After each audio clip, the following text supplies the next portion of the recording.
What's up, guys? Captain Coin Collector here, and I'm sorry that the video is low quality. Right now, I am trying to stream on my computer. I've already tried streaming on my mobile phone, which was better quality, and I had the tripod all set up over here, but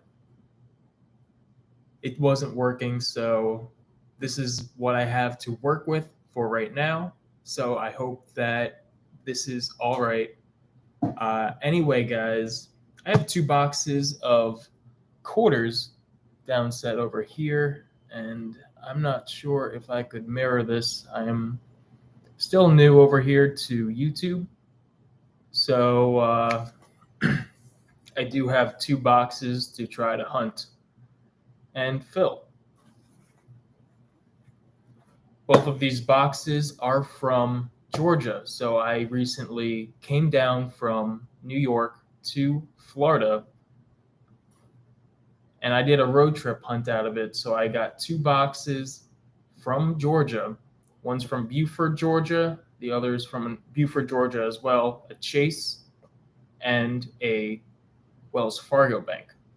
Now, I did talk to G.A. Silver Hunter while I was in Atlanta. He was over in Phoenix at the time, so we couldn't meet up or anything. But I did get some advice from him while I was in the Atlanta area, and I did pick up two boxes of quarters, which was very good. Usually, even in New York, here in Fort Lauderdale, it's pretty hard to get boxes of coins. But in Atlanta, I was able to get around, I believe, $2,500 worth of coins between quarters, dimes, half dollars, and nickels. So I did pretty well in Georgia, and I'm hoping that I have the same luck as Georgia Silver Hunter here, because in his videos, he does pretty well with the quarters as well as the half dollars. So I'm hoping that I get some of his luck hunting boxes from around his area. How's it going, Zay? Thanks for the good luck. I appreciate it. And we're going to get started here. So our goal and objective is that we have all these quarter books. We have quarter books from 1932 to 2022. We have a total, I believe, of 10 books that we need to fill. So, of course, the 1932 to 1964, we're struggling a little bit because not all boxes we hunt, we find any silver. But I did, Budding Q right now is one of the other quarter hunt and fills where we actually did find a silver quarter. And I have the quarter book right over here. So that video will be coming out sometime next week. But as you can see, we already have one slot filled in the silver book.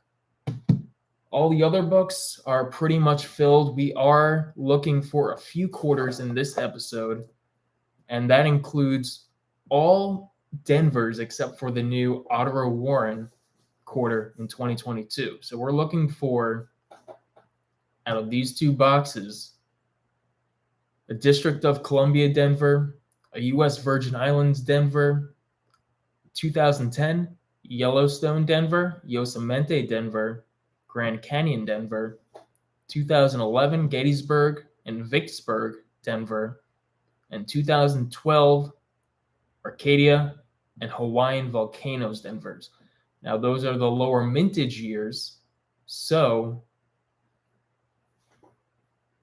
I have had trouble getting those quarters filled in my albums, and being from the East Coast, it doesn't make it any easier to get those Denver mint marks. So I'm hoping that with a different area, I'm able to get some more Denvers to add to my albums. In addition, I have a few other coins, the 2013 Mount Rushmore, 2014 Arches, 2016 Shawnee and Theodore Roosevelt, 2018 Block Island, 2019 San Antonio Missions, as well as River No Return, all the 2022 Denvers, and that would complete the albums for the National Park as well as the American Women. So in total, I have about 15 coins to find to complete the later year albums, but I'm glad that I already started filling the silver, and maybe we would get lucky today and find ourselves a silver coin. Now in today's hunt, we'll be looking for silver, like I said, West Point Mint Mark quarters, errors, as well as foreigns and anything else we can get our hands on. Now, one thing for me, I do collect 1998, so I'll be putting all of those aside, as well as the more better conditioned bicentennial 1976 quarters. So, without further ado, I think I'm going to open the first box, and we'll start with the Wells Fargo from Beaufort, Georgia.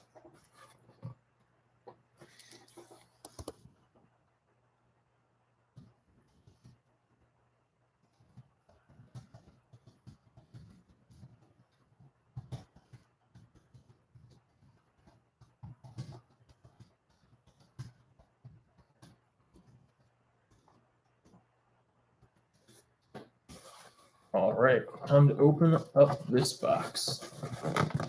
Now, I do have one extra box on standby, just in case these are uncirculated coins, but this box is a little tough to open. There we go.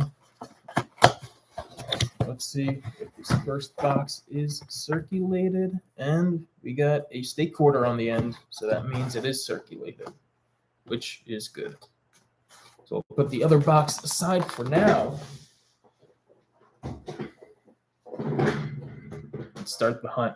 Now again, guys, I'm sorry that the quality of this video is less than I hoped for, but with my phone and with the FPS, it's not going to work out. So I'll have to settle for my desktop view and desktop camera and do my best to show you the finds. I do have my microscope set up. I wish there was another way I could show you guys without the mirror effect, but I'll be saving all the potential errors aside and be looking for W mint marks, silver, and foreign, as well as the quarters I need to fill our albums.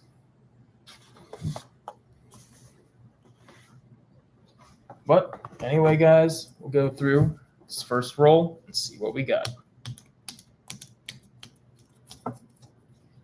Now, I know a lot of people tend to use a screwdriver or a sharp edge to open up their quarter rolls, as well as anything else. But I use my fingernails, and I think it's good enough for me. So, those that just joined, again, I'm sorry about the quality of this video. Let me get some light on here, actually.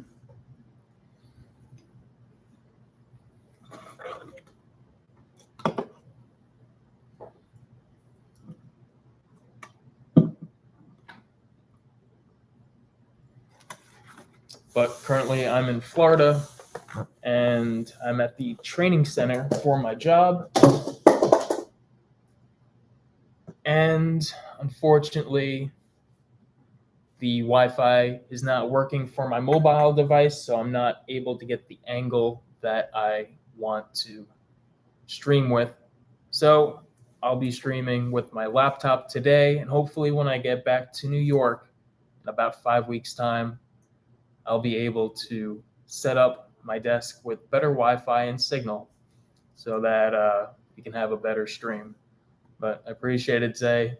Thanks for sticking here. And welcome, like stuff music. I like coins too. So here we go.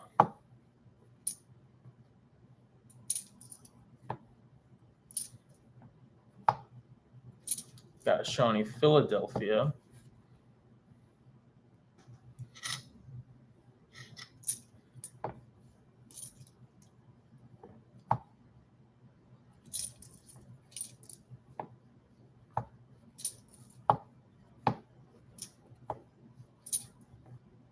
first 1998. We'll put that one aside.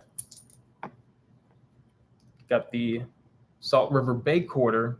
There's a lot of die chips on this quarter. This one does not have any, but I found a whole bunch in one of the last boxes that I hunted. And I put them all aside because why not? It's a small error. It's not really worth much, but at the end of the day, it is an error. And I do collect errors now. I recently got started in the errors not too long ago. I was more collecting for the reason of just collecting coins. Again, I was really never into errors, but I figured that I might as well try it. And I invested in a microscope over here. And it's been working out pretty good.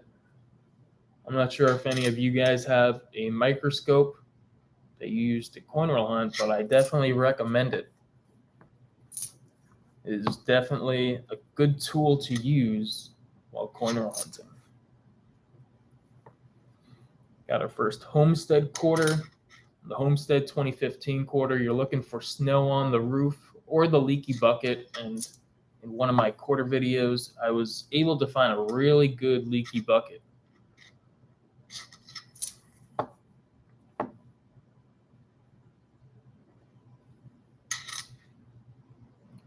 Appreciate all you guys joining in, and for those of you joining in right now, I'm sorry about the quality of the video. The camera I was using did not support the Wi-Fi I was using, so I am forced to go on my desktop right now and film that way. Howdy there, Bill Pickle. Thanks for joining in.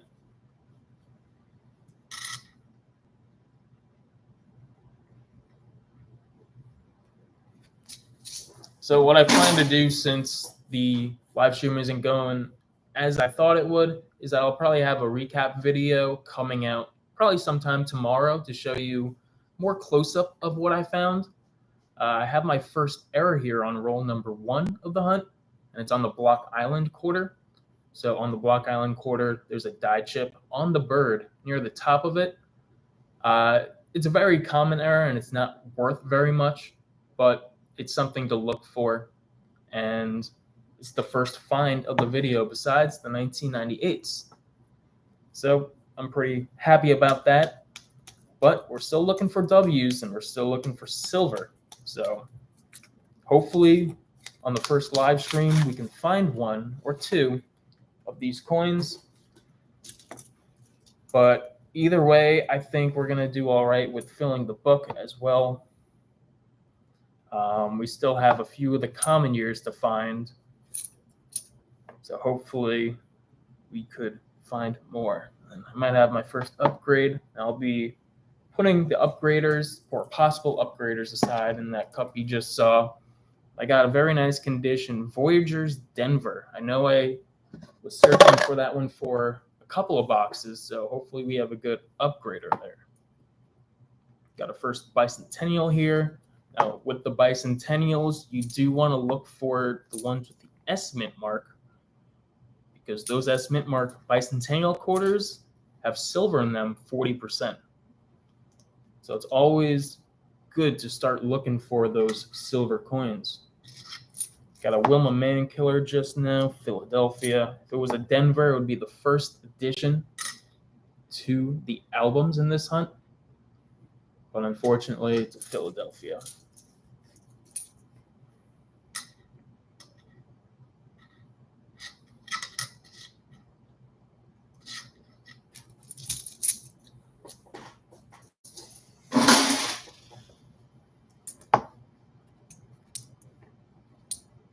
So in the chat, what are you guys up to tonight? Yes, Zay, I do keep all the 2009 to 2012s, and that includes the Denali's. I actually got a 2011 right here, and it's a Gettysburg Denver, which means that we have our first filler of the hunt, and it's only roll 2, so I'm going to put a check mark next to it. Wow, we're off to a good start here. But yes, anyway, I do collect all the 2009s to 2012s. Now, earlier in my coin roll hunting, back a few years ago, all the way up to basically when the 1999 state quarters came out, I used to keep all the Connecticut's, Georgia's, New Jersey's, Pennsylvania's. I used to keep all the 1999 quarters, and I have a literal ton of them back at home. But I mean, I soon found out how many were minted, and I just kept on finding them. With a billion of each coin in circulation, it really wasn't worth it. So that's when I started collecting the 2009 to 2012 and keeping them more and more. So if that answers your question, yes, I do keep the 2009 to 2012s.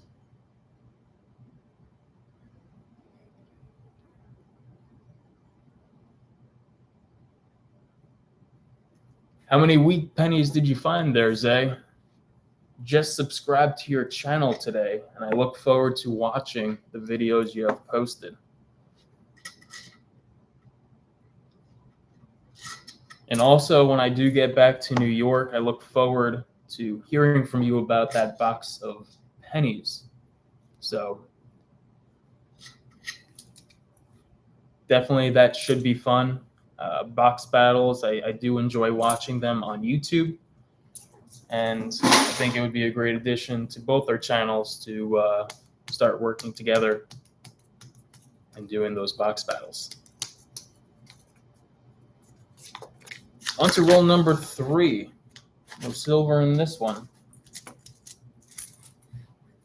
Let's see what else we can pull. We already found one filler as well as one error. Here we go with the Denali 2012.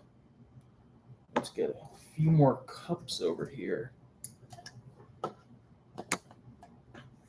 So we'll do 2012s, errors, 98s, and fillers. All right.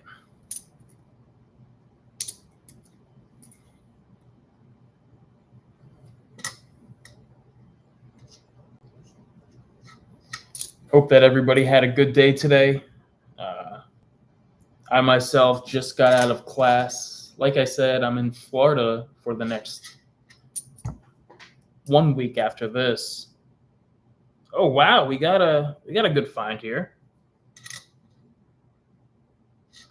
So I was looking at this American Memorial Park.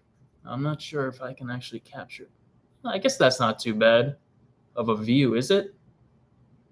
It's coming in pretty clear, right? But you see the shine on the quarter, so I was assuming it would either be a Denver or a West Point. But if you look closely, and I'm sorry that it's mirrored, you can kind of see on the quarter, it's got that San Francisco mint mark. And I haven't found a proof quarter in God knows how long. So this Georgia hunt, I'm getting some of GA Silver Hunter's luck here in finding a proof. Hey guys in the chat, just let me know how that image came out so that maybe I could continue to show the finds through this camera. Maybe this camera is better than I thought. Let me see.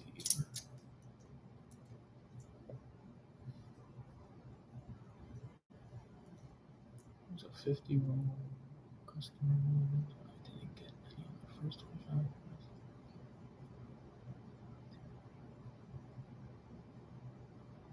31 Wheaties.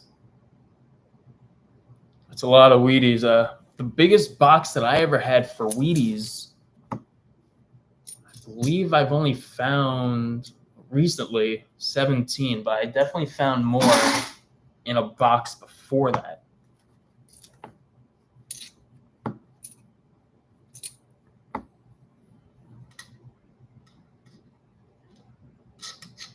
But 31 Wheaties, and I'm sure you found your share of the older Wheaties as well, which wouldn't be surprising.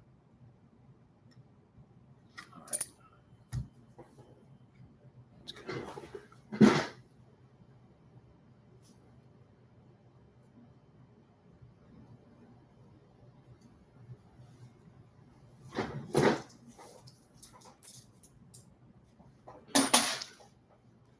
Excuse me for 1 second, my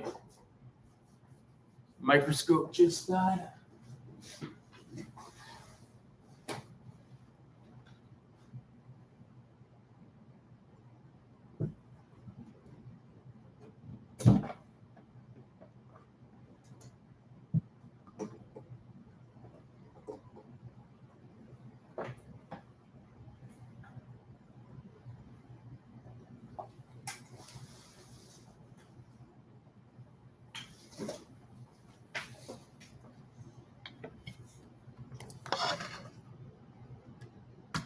Bought a whole bunch of cables today, thinking I would be using them for different needs. But turns out that my plan wasn't going according to plan, so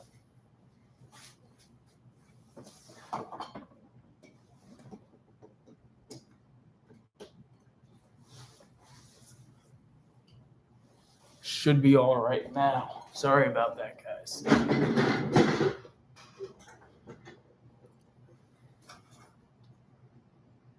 All right, we're back in business here.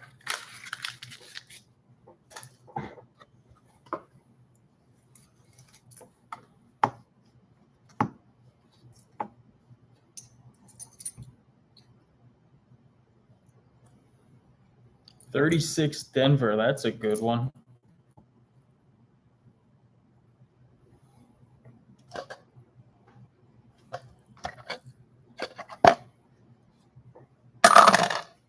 Definitely do like the 1920s as well as the 30s, but good find. Always loved the older wheat pennies. And that's why I do love hunting pennies, because there's a good chance you'll find some Wheaties, and every once in a while you get an older wheat penny. I recently did a video on my channel where I searched 4 boxes of pennies. It was the start of the Hunt and Fill series. And I was able to pull a few 20s, a few 30s. I think 120 actually was a 29, I believe, as well as 2 1910s. It was a 1918 and a 1919.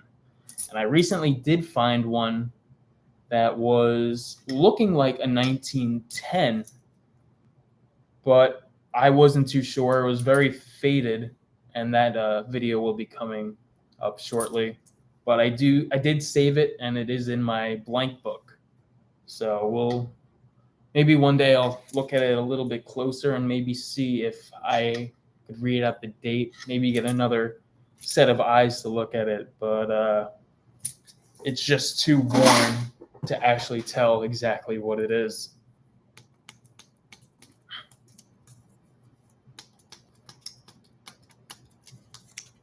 On to roll number 4. And looks like we got our first different edge. Let's see it.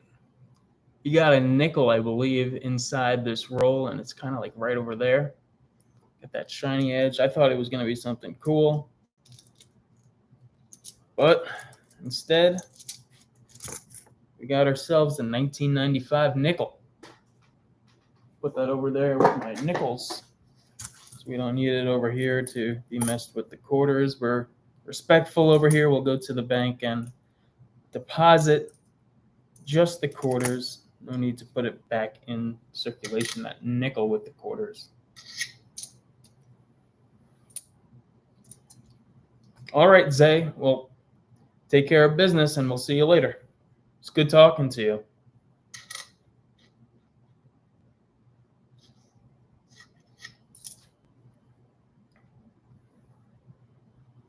For those just joining in, so far in the first 4 rolls, we were able to find one error, a small die chip on the Block Island quarter. As I think another error, I'm going to look it up in Variety Vista, but I think we have a little bit of doubling on the Cumberland Gap in his arm. It's clear that it's doubling. I'm not sure if it's a Variety Vista recognized error, but I'll do my research later on it, and we'll see exactly what we got. But I did put that one aside as well. And we did find a proof, our first estimate mark from the year 2019. So overall, we're off to a good start. We also did find our first filler, which I'm not sure actually where it went. Right over here. It is a Gettysburg Denver. Now we are looking for a few more coins to finish up the 2009 on to 2022. We have about 15 coins to go to complete the later albums, volumes 10. There, is that it? Got volumes 9 and 10 to go through and finish. But we did finish 1965 through 2008. All we're doing really is looking for those upgradable coins because some of them are in bad condition. And the worst ones I've seen so far are the 2004 Iowa Denver as well as the 2005 California Denver. So if I find any of those coins, I'm going to try to upgrade them in our albums. Because those coins in my albums right now do have a lot of dirt.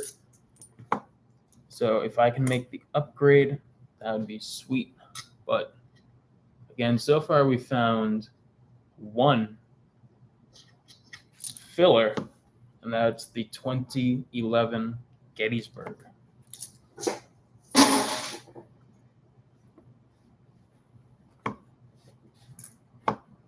So far, not a bad hunt for the first 4 rolls.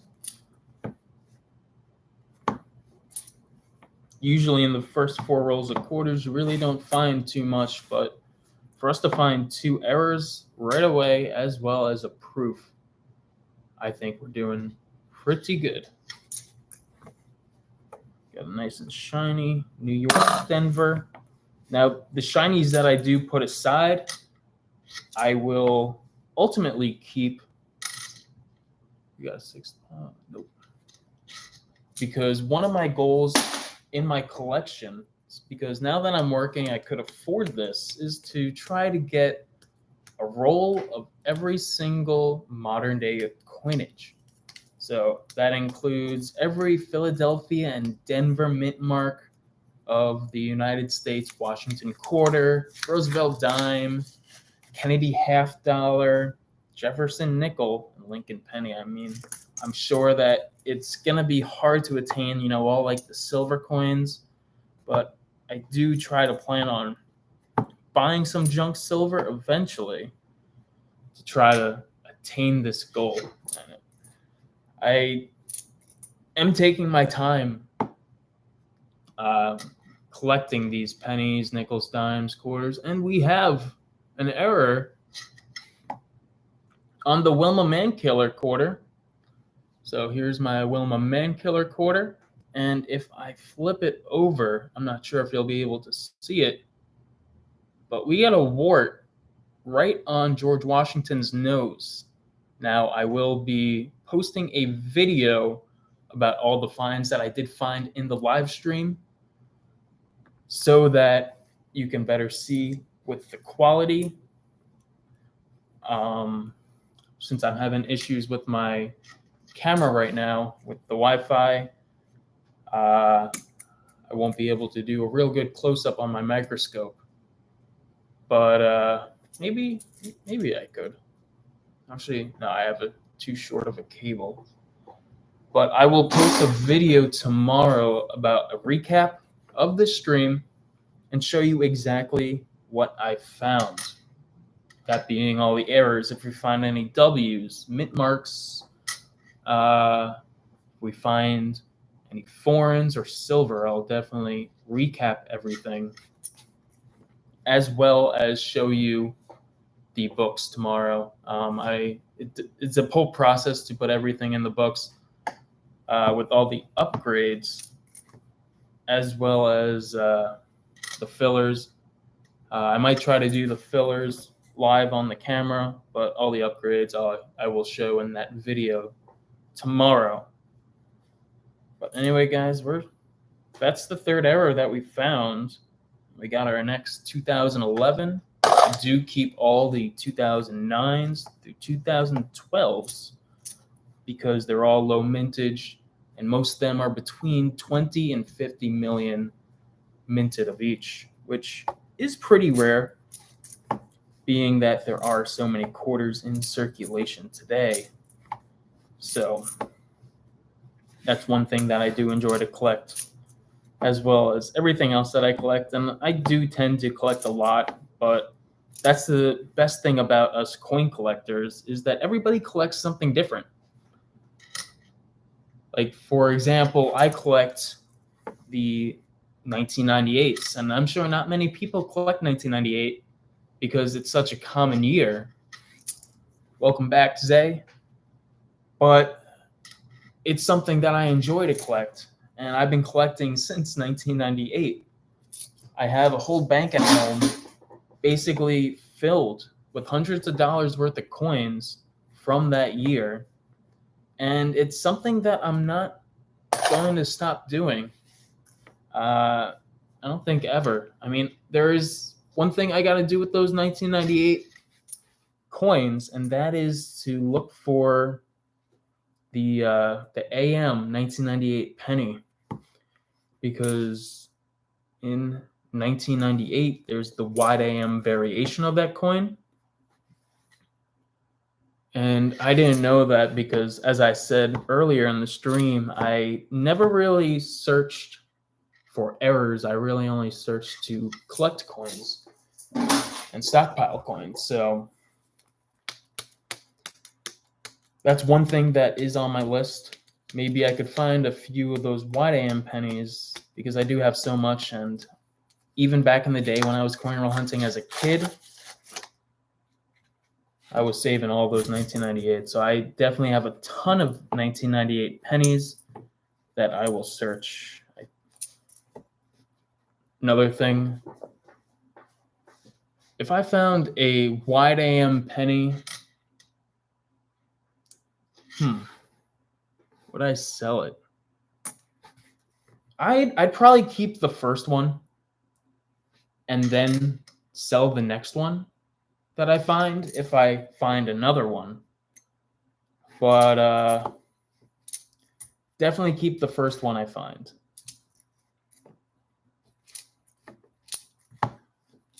I mean, now that I start looking for errors, I kind of want to keep at least one. And I recently did find a DDR on a quarter. It was on the Maya Angelou quarter. And I'm thinking about selling it. I mean, it is worth about $17, and that's what I've seen them sell for. And it's not something that I would usually collect, but at the same time, it's cool that I actually found one. Now, I wish I had the luck of GA Silver Hunter with that Wilma Mankiller quarter that he found, that $400 error. But any error that I find, it's pretty cool to see. You know, it's a piece of history basically marked in a coin. So I definitely start collecting them. That's a nice 1977. But I'm not really too attached to them. I mean, I could sell them if I want to. I mean, it's not really worth much, some of the errors that I do find. But I'm actually curious to find out how much the error on the Wilma Mankiller quarter that I just found. While you were away, I found a wart on the Wilma Mankiller quarter. I'm not sure if you'll be able to see it. But on the nose of the Wilma Mankiller quarter, there's a little bit of a dye chip over there. And that's the first time I ever found that. So I'm excited to look it up to see if they're selling for anything.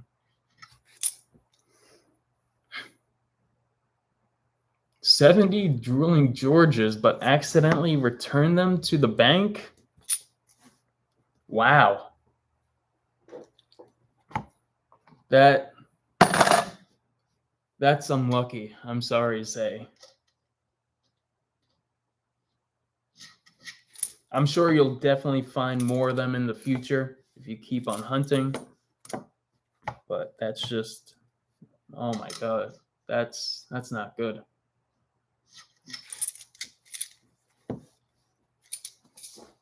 There were a few coins that I accidentally returned to the bank too, but not in excess of 70. You hate to see it, but it does happen. You put it on the wrong pile, and unfortunately, it goes back to the bank, and you're like, no. But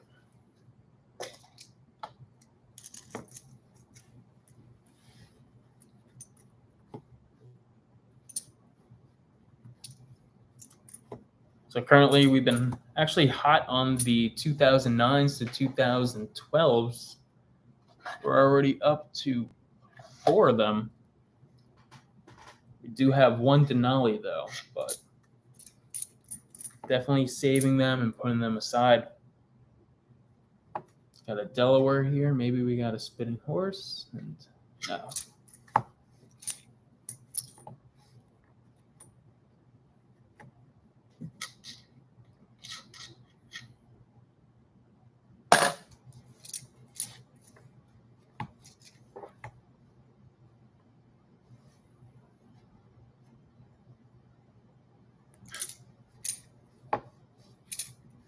So in the chat, what other channels do you like to watch? I mean, I started growing my YouTube channel pretty rapidly over the last few months.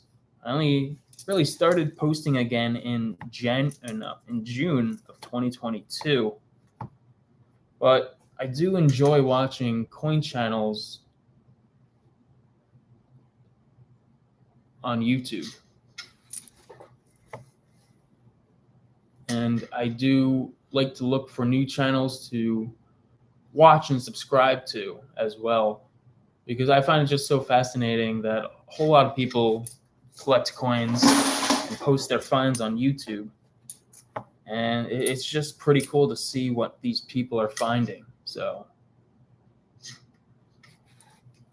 I love Enigma Coin Collector's channel. I recently just sent him an email because I told him that I just passed 1,000 subscribers, and he was one of my early subscribers actually, because he did follow a lot of channels to see what's going on in the coin community. So he was actually one of my first subscribers on my channel. He was around number 20, and that was before I really started to grow with YouTube. Ohio's a good one. You're sending him a penny box tomorrow for a trade. I know that he does trades because New England Coin Roll Hunter, he's done trades with Southwest Ohio before. So I might try to get an Ohio box and contact him as well.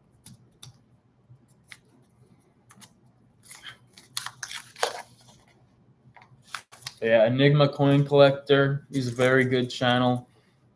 Try to catch all of his videos when I can. And I just started asking him for advice with live streaming because I know he does it pretty often. I've talked to GA Silver Hunter. He's another channel that I do enjoy.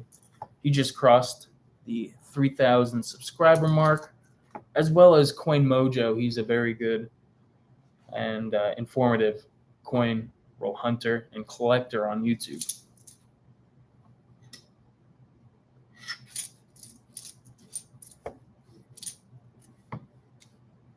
Got our first Arizona quarter. Maybe we got the extra leaf. We don't.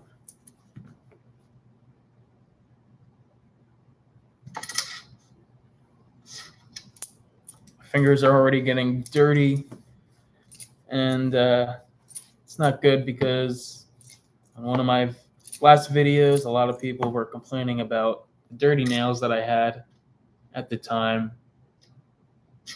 But I washed my hands and cleaned my hands and fingernails for this video, so hopefully I don't get any more of those comments. But I actually did pretty well on one of my shorts, and that was finding a silver dime in circulation. At the same time, I found a penny in the same roll first, and I thought I got screwed on that roll until I found the silver dime. So somehow it went straight through the YouTube algorithm, and I was able to grow a lot based on that one short.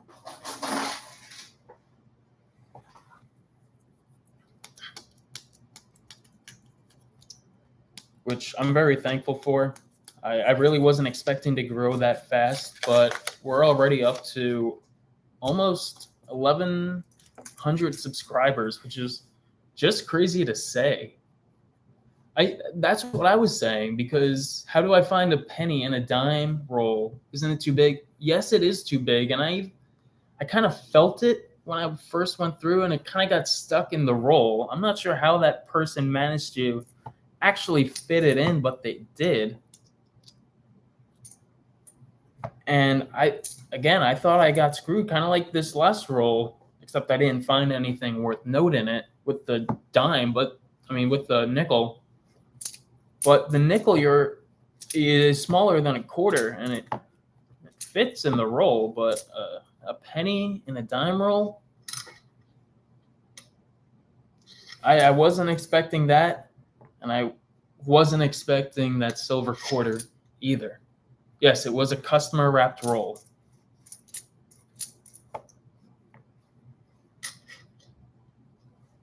Somehow he got it in that roll. Either way, I walked out of it positively because I did find that 1958 silver dime. And in that same hunt, I was able to also find a mercury dime, which was pretty cool. So I haven't found a mercury dime, I don't think, ever. I have found silver before, but never a mercury dime.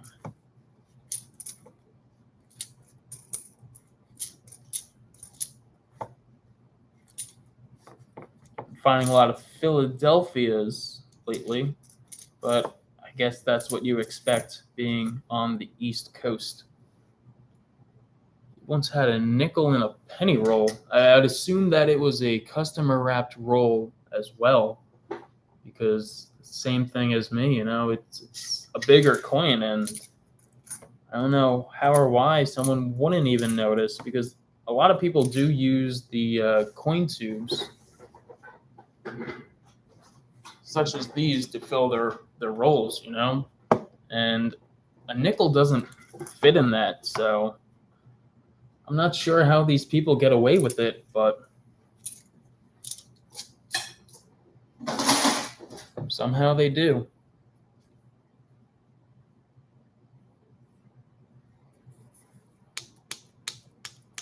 On roll number 10, so far we're doing pretty good. I'm going to have to try to speed this up because we do have 90 rolls to go.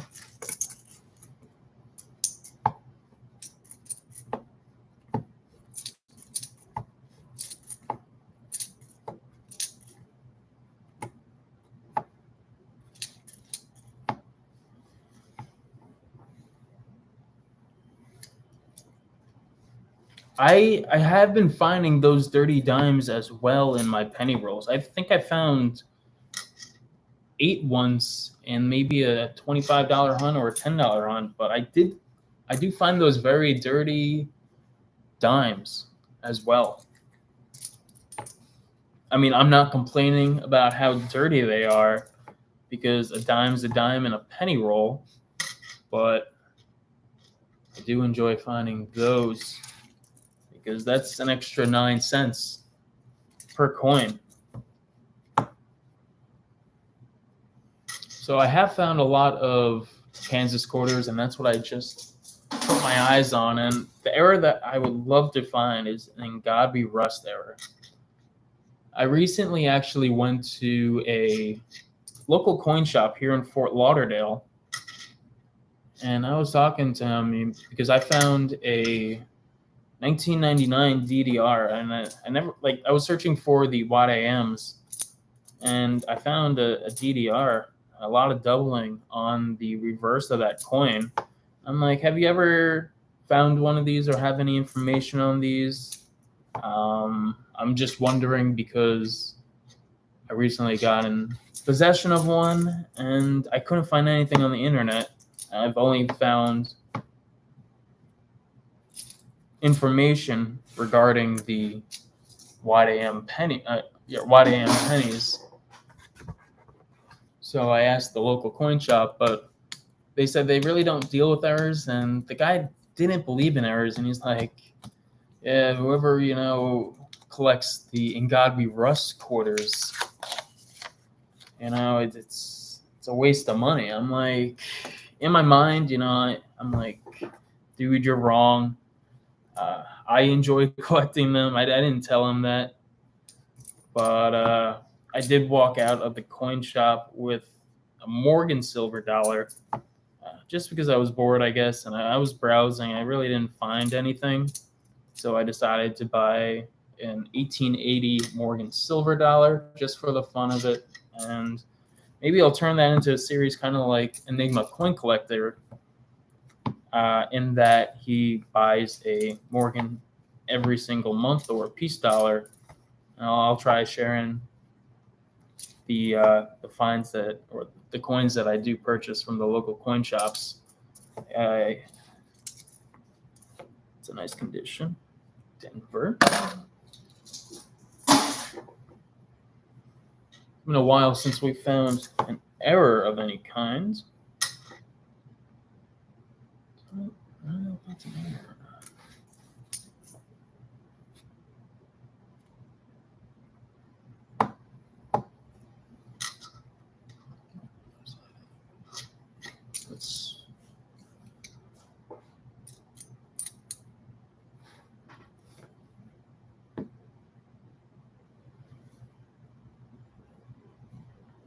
Copper's a good thing to collect. I have a few copper rounds at home. Nothing too much. Nothing too crazy.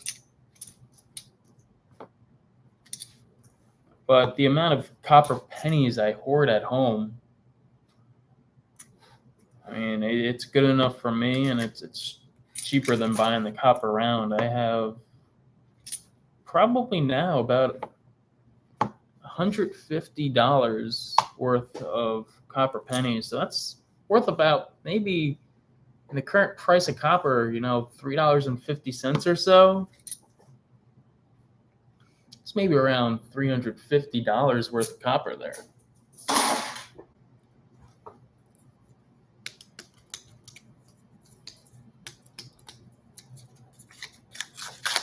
On to roll number 12. Shiny Edge 2020, Philadelphia. So in the last roll, I just found another album filler. It's not in the best condition, but we did find a 2013 Mount Rushmore, Denver. A lot of beat up Kentuckys in this roll. Oh! We got our first W, guys, and holy moly. I almost skipped right over it, but I saw the W. I'm not sure if you guys could see it. I'm going to try to get the light there. But we got a W. The Frank Church River of No Return, and not to mention it's in pretty good condition. So this Georgia box rather, we got it again from Buford, Georgia. It's about an hour north of the city of Georgia. I wanted to make sure that I had enough time to coin roll hunt before I went to the Braves-Mets game in Atlanta. So I left Asheville, North Carolina, and made my way down south to Atlanta, stopped in that town because I saw that there were a bunch of banks that I hold accounts with. So I went over to that town, went to a bunch of banks, Wells Fargo's, Chase's. I don't think there was any Capital Ones there, but I did go to Bank of America as well.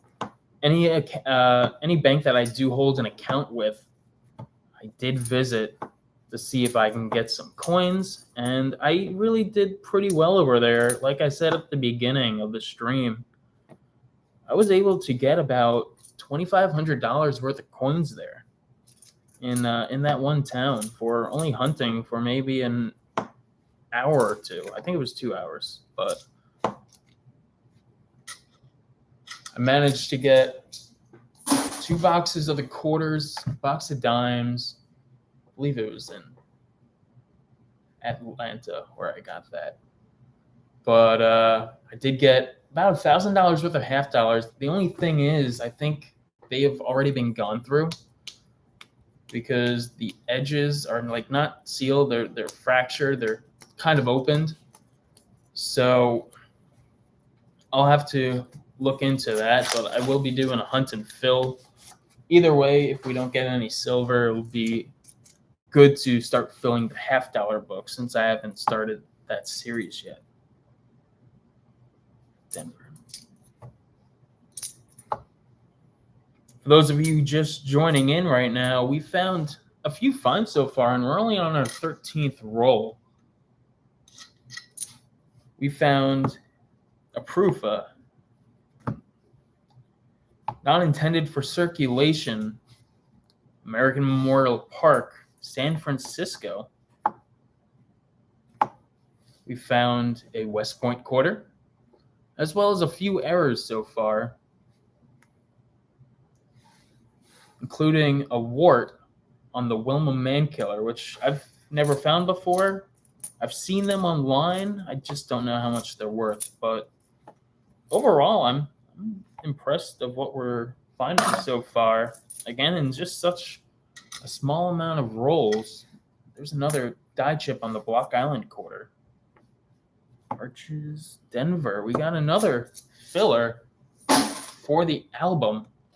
Arches, Denver. So far we found 3 coins that we can put in the album. All Denvers, the Gettysburg, the Mount Rushmore, as well as the Arches. Found so far about 10 1998s. The only bad thing about hunting quarters is that I usually find about $10 worth of the 1998s, which means that in keeping all the 1998s, I'm not really losing money. I'm just losing money that I could hunt with. But I do enjoy keeping all of them because it is that coin that I have been saving since I was a little kid.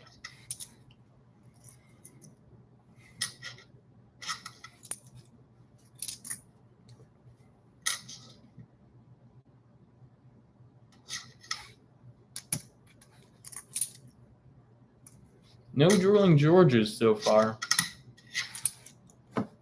And no die chips on the Washington crossing the Delaware set. But we do have a couple of finds which I do enjoy and have put to the side.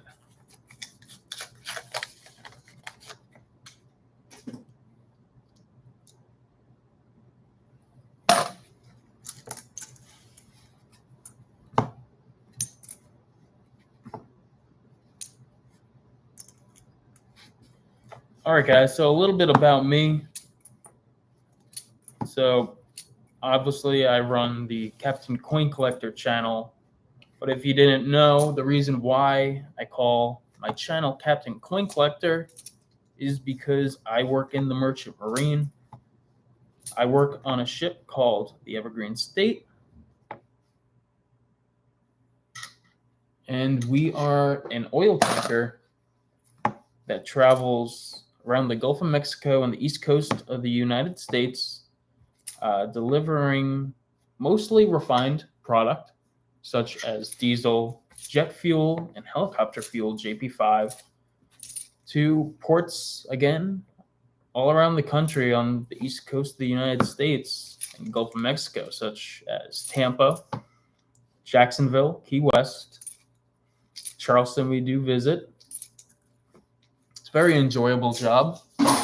It gives me the opportunity to travel. I mean, it's a job not for everybody in that you are away for a long time, but even though you're away for a long time, I still do enjoy it because I do get equal time on and off the vessel, meaning that I do work only half the year. So currently I'm on leave right now on vacation, where I'm doing training to further my education as well as my license. But I don't go back to work on the ship until approximately December 16th. So I do have a bunch of time on my hands right now, and I'm focusing that energy into producing YouTube videos and shorts and live streams such as this one. So I do plan on doing one more live stream before I go away on my actual vacation. I'll be going to Europe, and I'll be going on 2 cruises.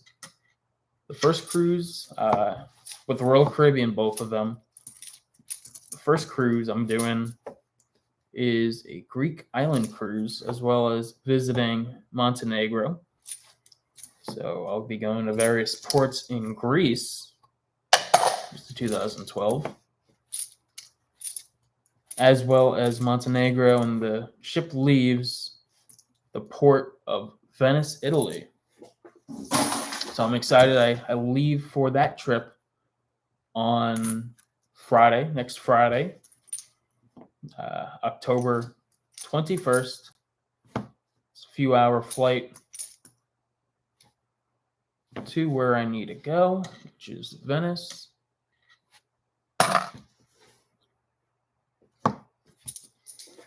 And then I will spend the night in Venice before catching the cruise. And it's a 7-day cruise. And I hope to enjoy myself. This will be my first European cruise. Now, I've worked over in Europe before. This is a shiny one. Oh, a Mancooler Philly. Possible upgrade, though. But yes, I have worked in Europe before on a ship. And I was in Europe for about 5.5 months working on a United States naval ship, where we visited ports such as Croatia, Italy, and Greece. So I've been to Greece before, but not the ports on the cruise. I've never been to those ports yet. So I'm pretty excited to see a different part of Greece, so that I could further my travel experiences. That's just a scratch.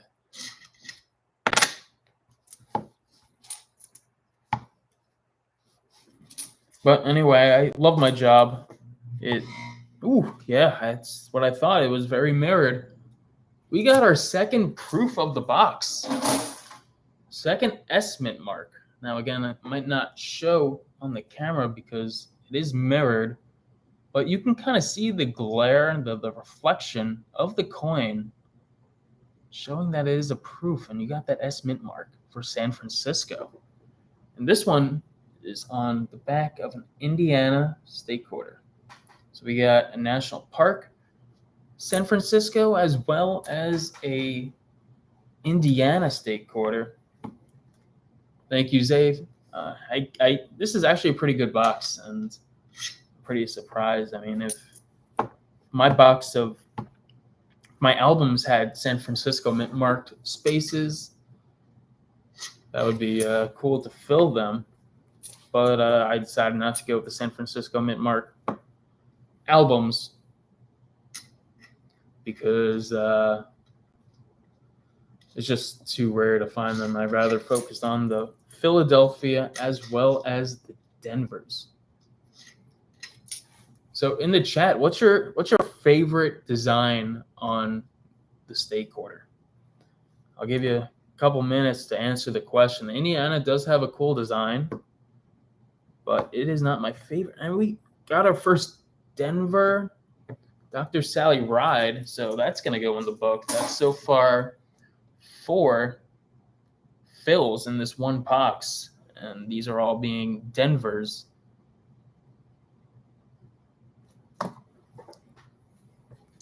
But definitely excited to see another filler.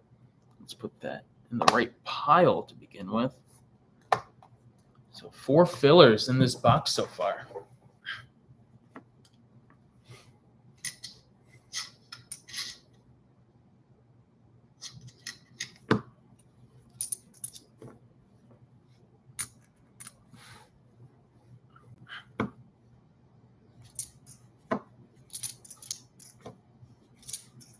For those that just joined, I asked the question to the chat room.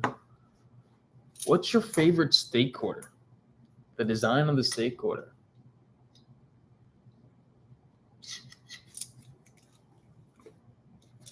I think the state quarter series is honestly one of the better quarter series that we have. I do like them a little bit more than I do like the National Park series.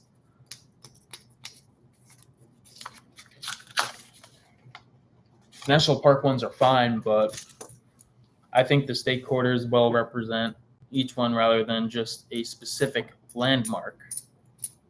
I don't have a problem with the National Park quarters, but those state quarters, man, they're something else.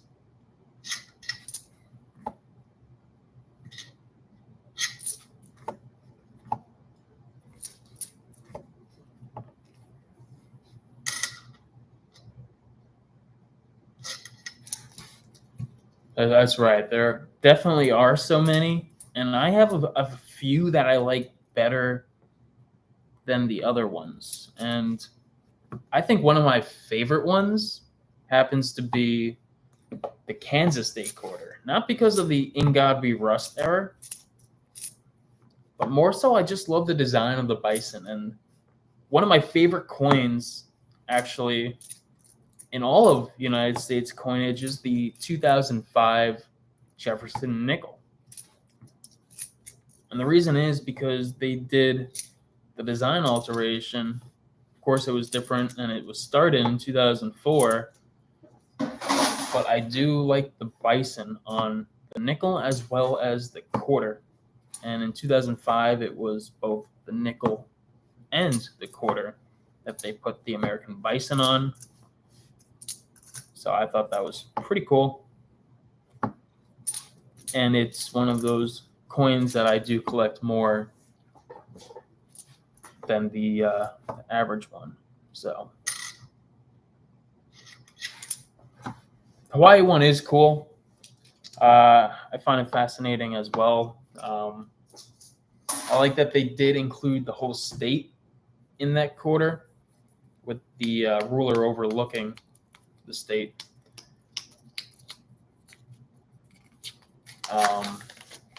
The New York one could have been better, in my opinion. At least we did get nicely toned Massachusetts, but at least we did get the Statue of Liberty. So that was a good add to the coin. But it's not my favorite, even though I am from New York.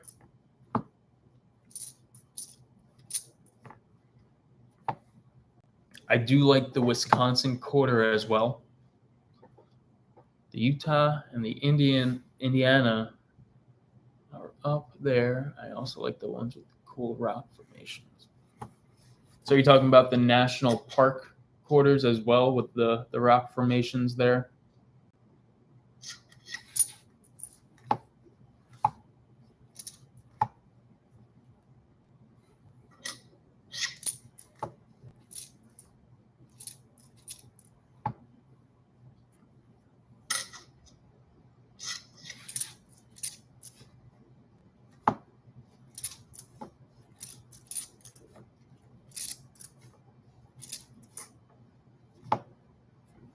There's another Salt River Bay. I haven't really been finding the errors on the Salt River Bay in this box, at least. But we have found 2 of the Block Island errors, at least the die chips on the bird.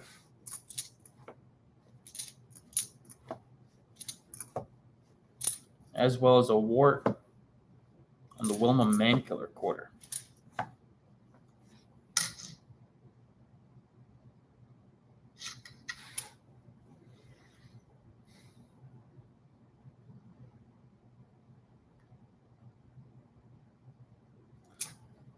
The West Virginia one is pretty cool, I'll have to admit. But I get what you are saying when you see the landmark. It kind of makes it kind of special to see that quarter, because I did the same thing with the 2015 Blue Mountains State Parkway, or Blue Mountain Parkway. It's the North Carolina quarter. Theo. And speaking of West Virginia, there you go. But the North Carolina one, I went to Mount Mitchell, and as I was driving up, I was on the parkway as well, and I saw the literal bridge that they used to create the quarter. So similar to you, I was in my car in the same exact spot they used to sketch the quarter, and I thought that to be so cool. And I kind of want to start collecting an album full of all the national park quarters that I go to. I think that would be pretty cool. And honestly, why not?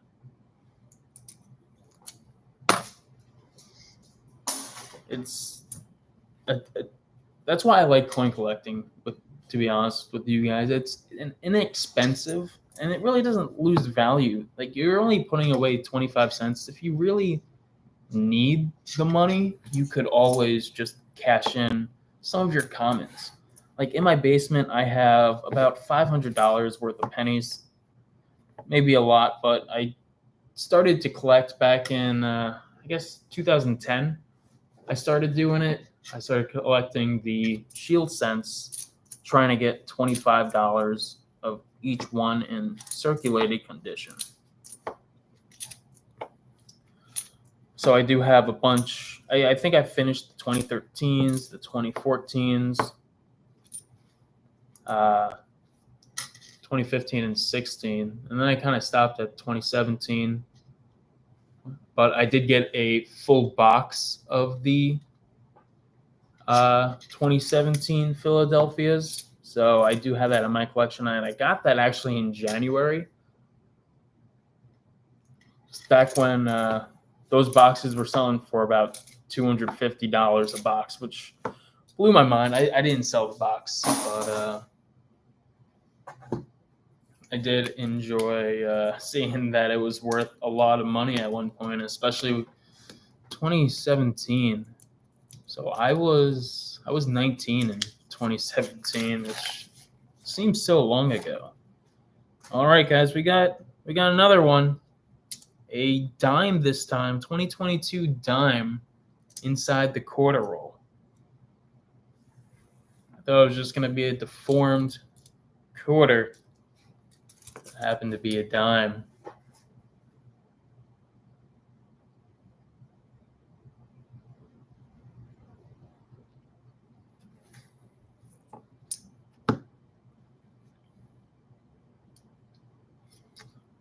Yeah, Zay, that does seem fun driving down the skyline.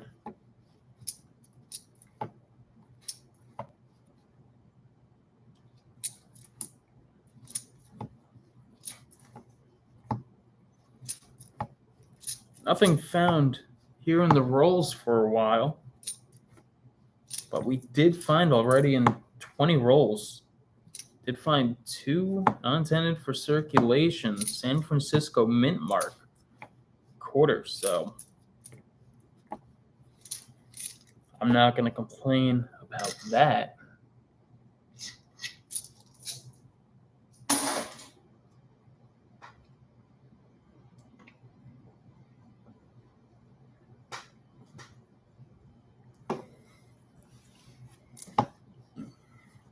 There we go. There's the Blue Ridge Parkway, North Carolina. Just bizarre to see that in real life. Totally get what you're saying.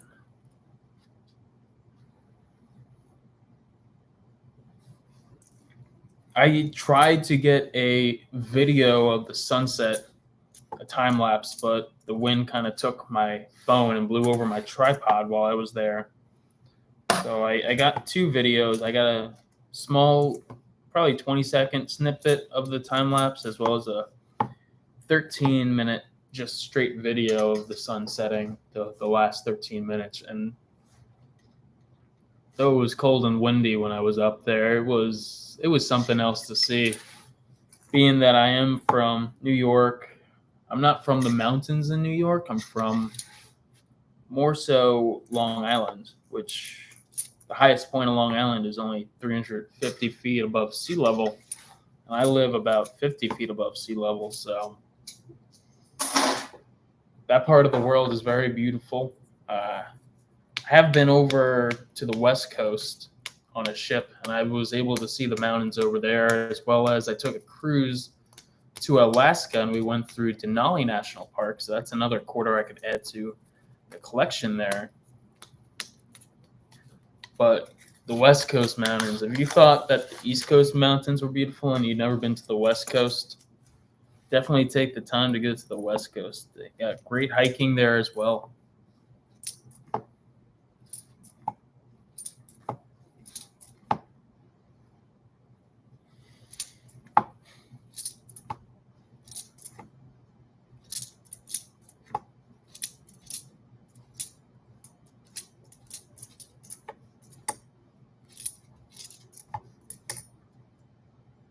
Nice Philadelphia, New York.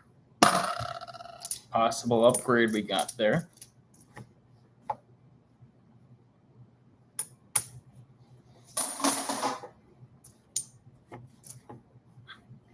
Arizona, no extra leaf.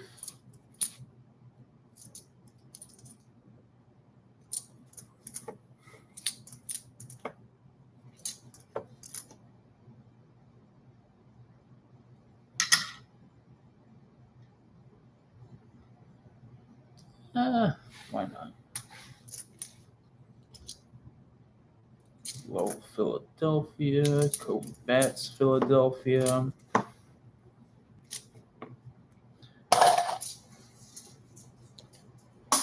Oh yeah, the Rockies I flew over to while going to Alaska. That's pretty cool. Another cool thing I did.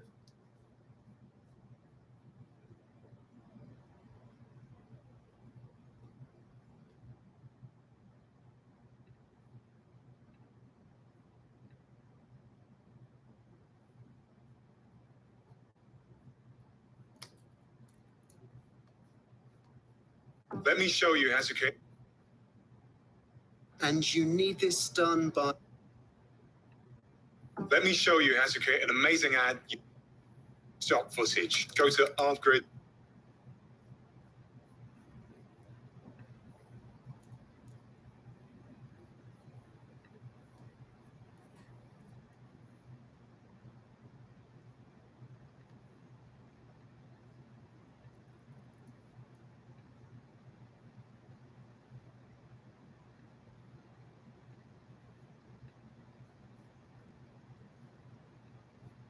All right.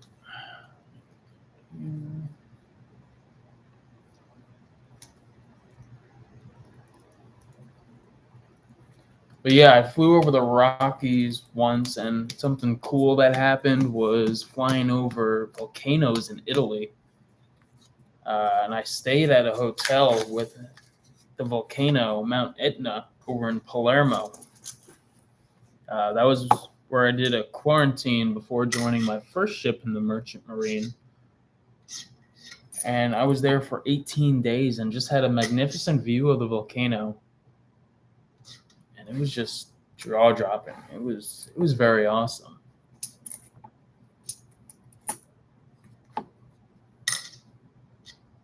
But I was able to fly over it as well, and at a lower angle, or lower altitude rather, just because that's where the airport was. So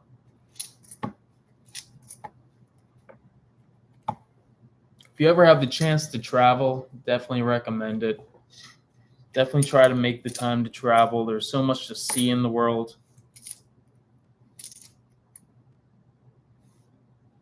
That is on my list as well, trying to go to the Grand Canyon. I've heard so many good things about it. I've always wanted to do a road trip, a cross-country road trip, but I've never had the opportunity yet because of the training schedule that I'm on. But I'm sure the Grand Canyon was insane. From the pictures I've seen, it definitely looks like it.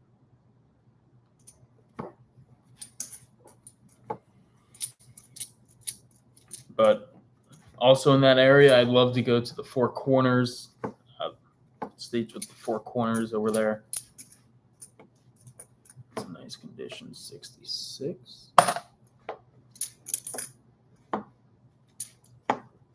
Definitely a lot to see out there in the West. I've only been a couple times, and one time was because I was working there. I was working over in Portland, so I got to see Portland as well as Washington via the Columbia River. I flew to LAX to, it was just a flight there, as well as Seattle. So I basically flew through there on my way from Alaska, or actually from Vancouver, Canada, and to Fairbanks, Alaska, where the first leg of the land tour of the cruise started.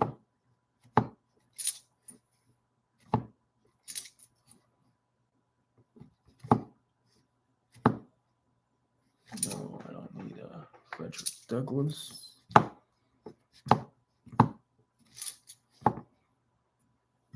Still waiting on that dive ship on the Washington crosses the Delaware.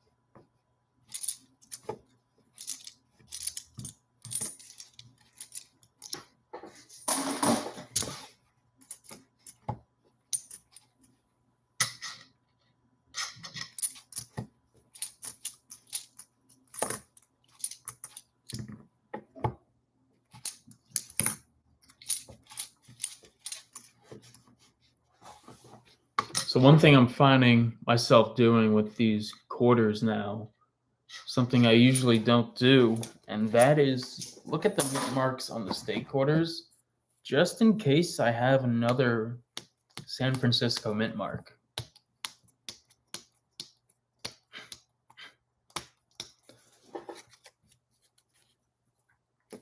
But speaking about the gas prices, there's I did a road trip last year, or actually earlier this year. It was during the summer, or the beginning of the summer.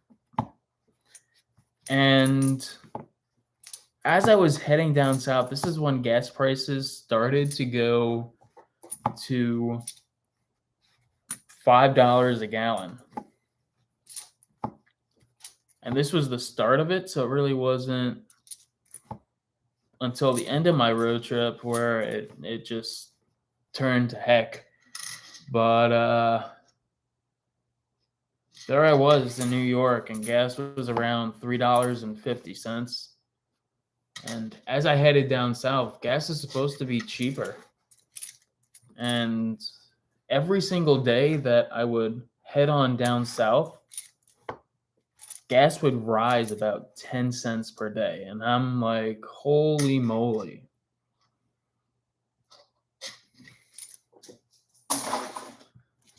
Because I'm paying more and more for gas as I head down south. And finally, by the time I reached Miami, gas was $3.50 when I left in New York. And New York has a similar gas price to Florida.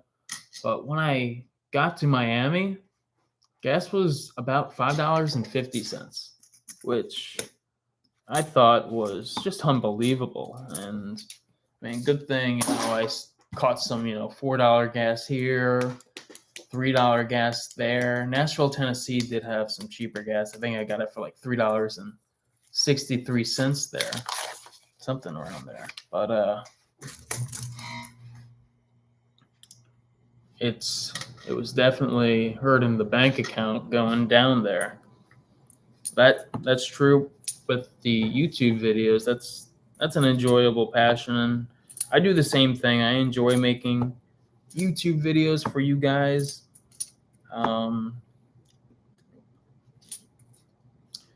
I do enjoy creating content as well.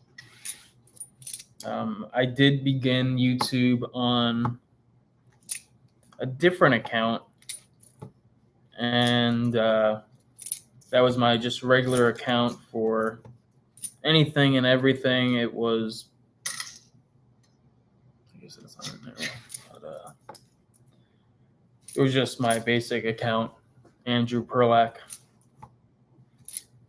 And I managed to grow it up to about 650 subscribers, and I still have those, those subscribers, but I rarely post on it. And my main focus now is growing the Captain Coin Collector account.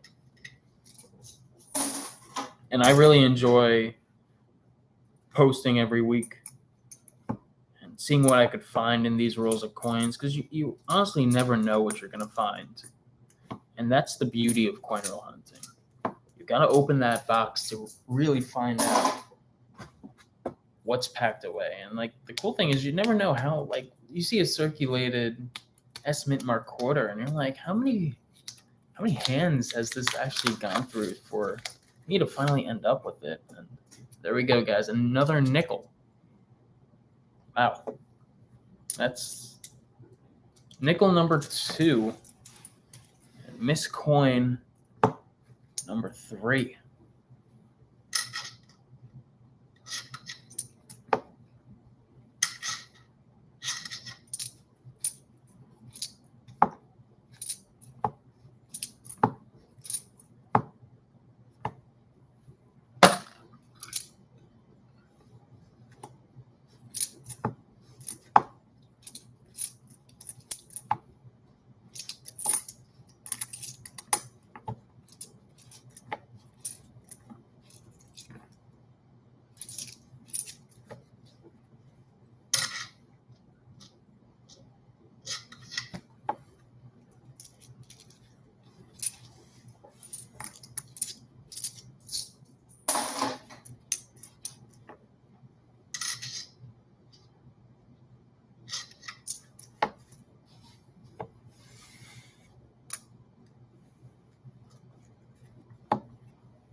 So thankfully for me, I'm off from work tomorrow. I still have training that I'm doing here in Fort Lauderdale for the next week. I go next week and I do fast rescue boat as well as basic security watchstander.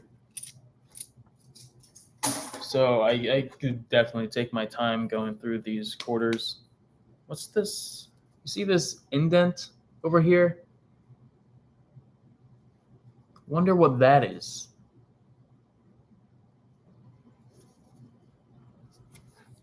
Huh. Let's see what it is. It's definitely an indent. It's kind of like finding a penny inside of a roll of dimes. Maybe I'll try to film it too.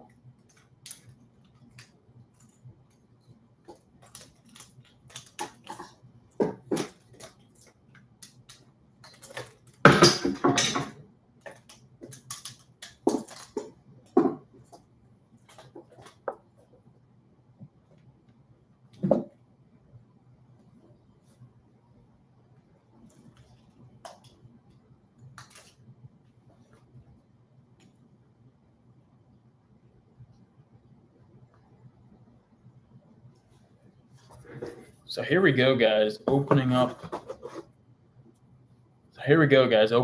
this indent, this weird indent, and you can kind of see it by the highlight of my dirty hands, but I'm not sure what we got in here, but we're going to find out and see what it is. Maybe it's just a quarter. Yeah, and that's what it is. It's totally worn out. It is like the flattest quarter I've ever seen, but it was definitely worth filming just in case.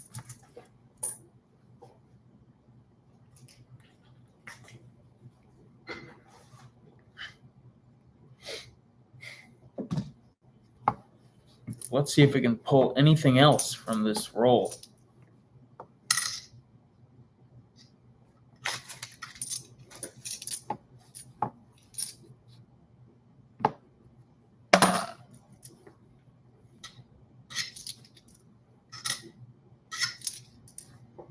Oh, we got our first 2009. It's a Philadelphia District of Columbia.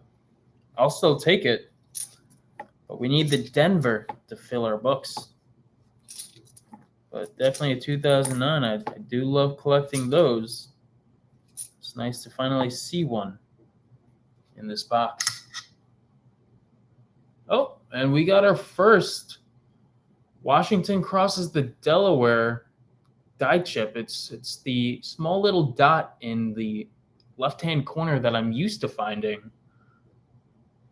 Again, I'll show you guys this tomorrow in a posted video of everything that I did find. This way I can give you a close-up look at all the errors as well as the W's and S's that I've been finding.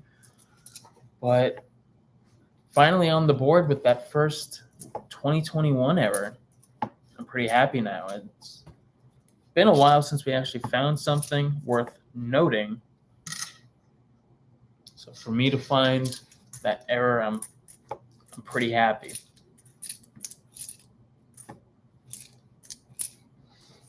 Got a few other 2021s in this roll. Maybe we have another one. There's a better Denver, so let's compare it. Yeah, we'll put that one aside.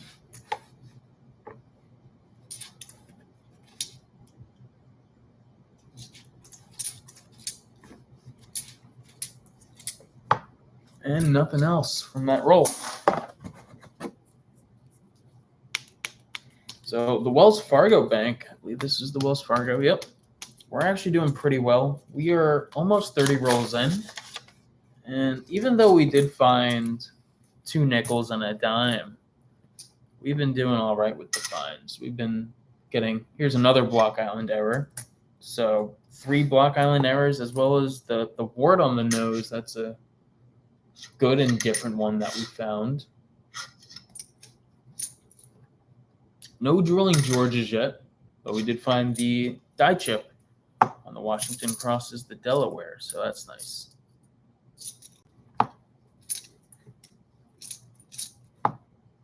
Did find 1 W as well. That was towards the beginning of the box. Shiny one.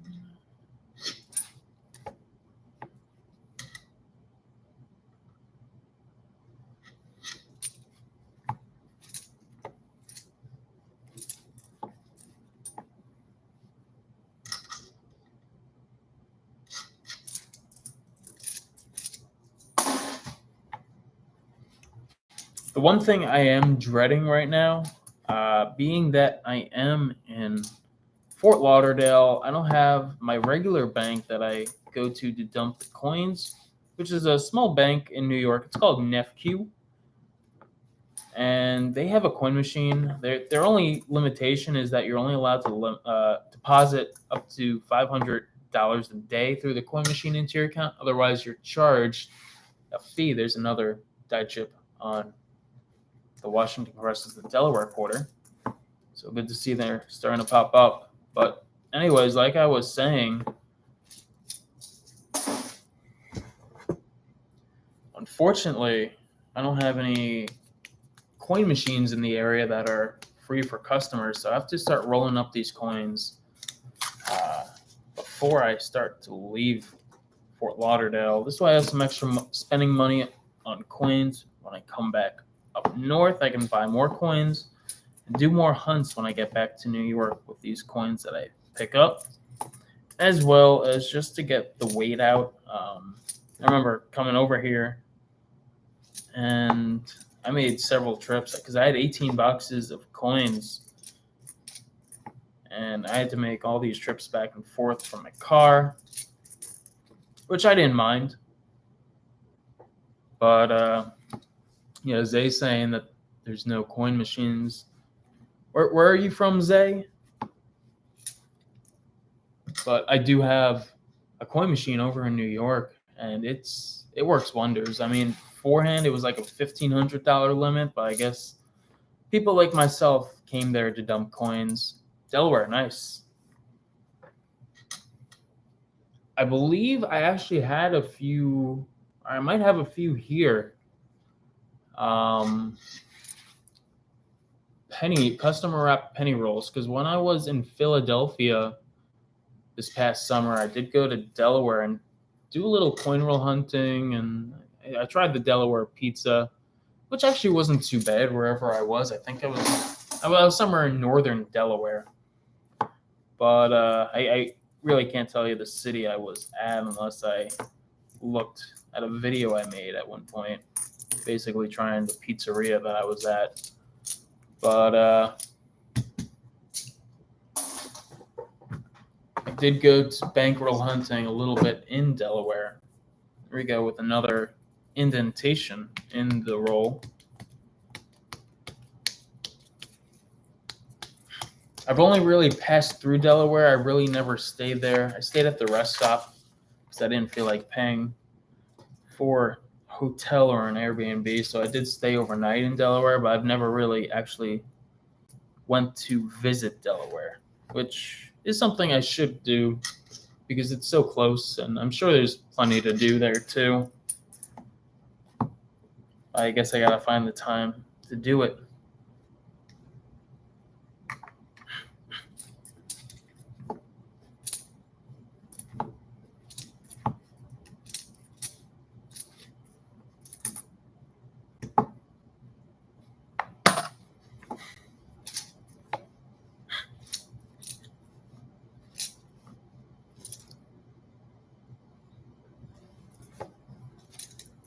Yeah, I'm sure you have some nice beaches there. A lot of the East Coast has, the great beaches, and that's what they try to thrive on with the tourists. Like over on Long Island, we have Jones Beach, like the Jones Beach Air Show. So they try to play the beaches as the main thing to do on Long Island in the summer, and I'm sure it's the same thing that they try to get you over there in Delaware for.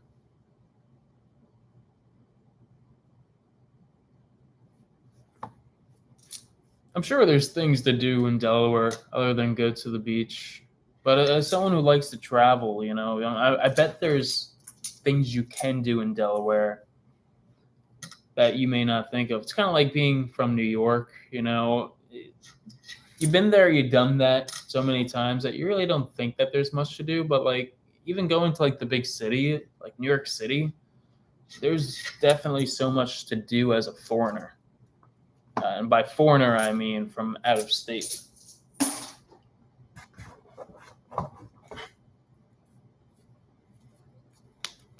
Like I've been to New York City too many times. Like I've I have friends who live in New York City because New York City is only a 34-minute train ride away. But I mean, I've done pretty much everything there is to do in New York City when I was more so a kid, I guess. And be it that, I am still young. I'm only 23 years old, so I'm still considered a kid in some aspect. So I guess back in the day when I was younger, I'll say.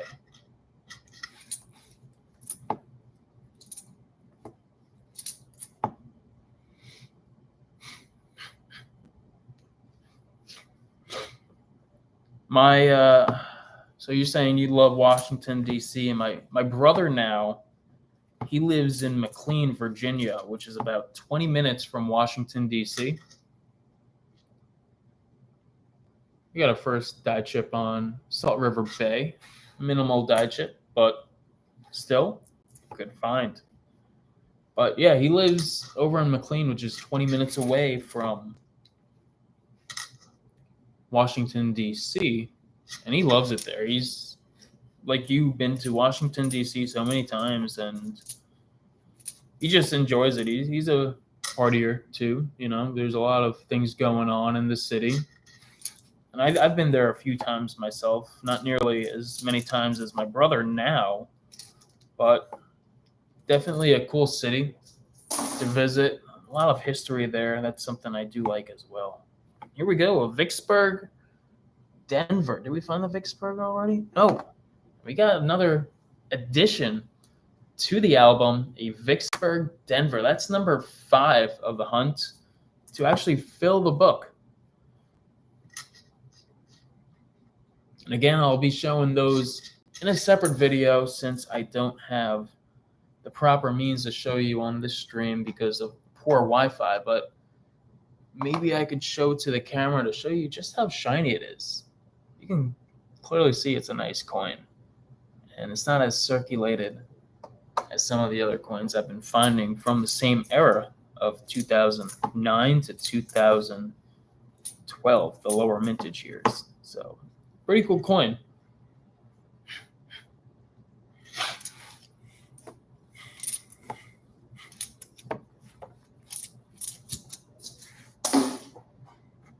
We're here on roll number 32 now. About 2/3 of the way done with this box, and we still have one more box to go. No silver yet, but we did find a W as well as 2 San Francisco mint mark, not intended for circulation quarters, which I've seen on other channels. They've been finding a lot of these San Francisco mint mark quarters. I haven't found them before this video, but I might have to stop in Georgia again to look for more of these quarters because I'm doing pretty well, in my opinion at least, based on the fact that I've only actually gone through 32 rolls so far. The thing that I do now that I look for errors, kind of miss out on sometimes, is the Salt River Bay quarters. And I often, don't even look at the mint marks because I'm looking more at the reverse now. So it's kind of a bad habit that I've been picking up. Is that chip?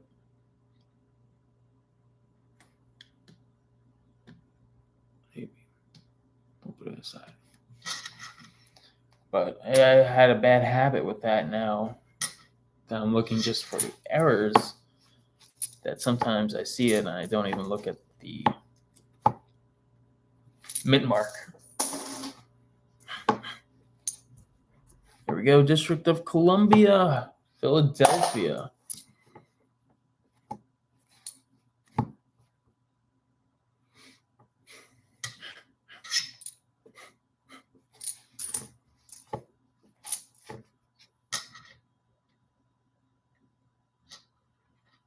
Well, guys, I hope you're enjoying the live stream so far. Still have a few rolls to go through before the end. But I'm definitely having fun getting to know you guys in the chat, as well as going through these quarters.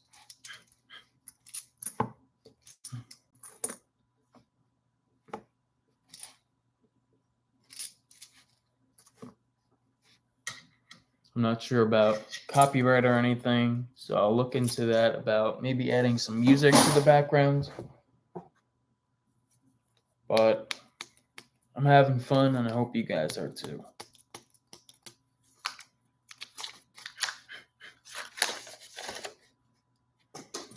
Thanks, Bill. Really appreciate it. And I found a Hawaii quarter.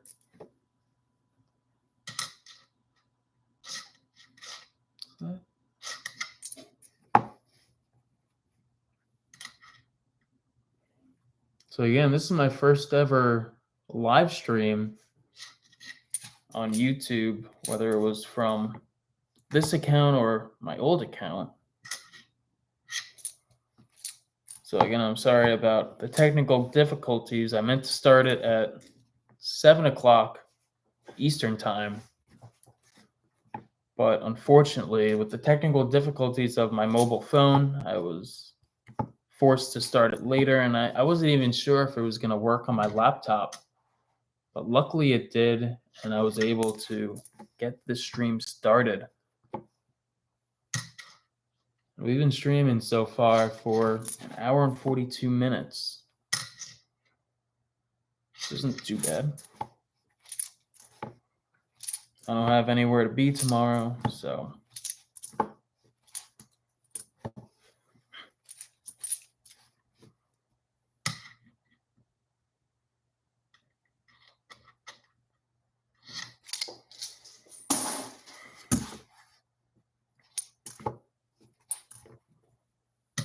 I think tomorrow the number one thing I have to do, I might start to do some of the training that I actually need to do. But as well as that, I did film a bunch of videos.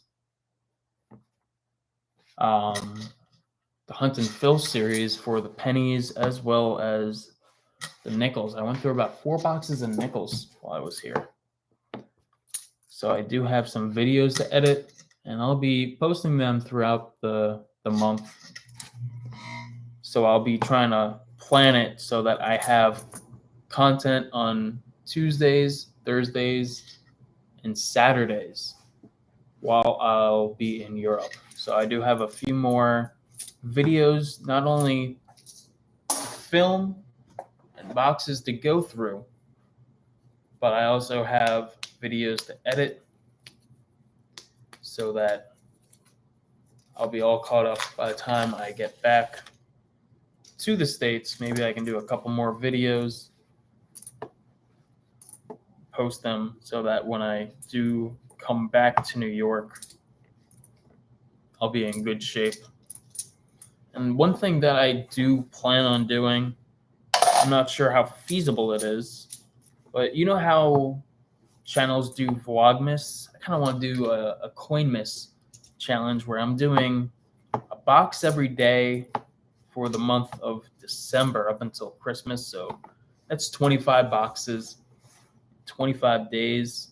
Let me know in the comments if you think that's a good idea and if you'd like to see it. So it'd be primarily Hunt and Fills for the whole month of December up until Christmas. And then I feel like I would have to go on a little bit of a break.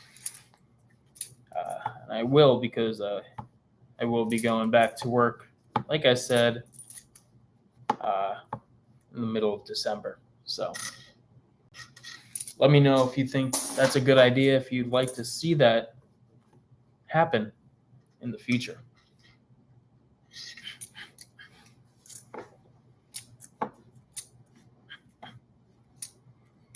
Thank you, Zay. Appreciate the comment. And again, I wouldn't mind doing it.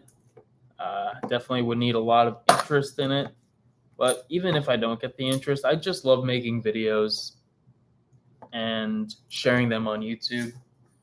So I'll do my best definitely when I get home, and I'll probably start filming it earlier than December 1st and try to do a couple boxes per day at the beginning just so I can catch up, because I do have a life outside coin roll hunting, as many people do. But it's definitely something that is attainable and achievable, and something that I will look forward to doing in the future if given the right opportunity.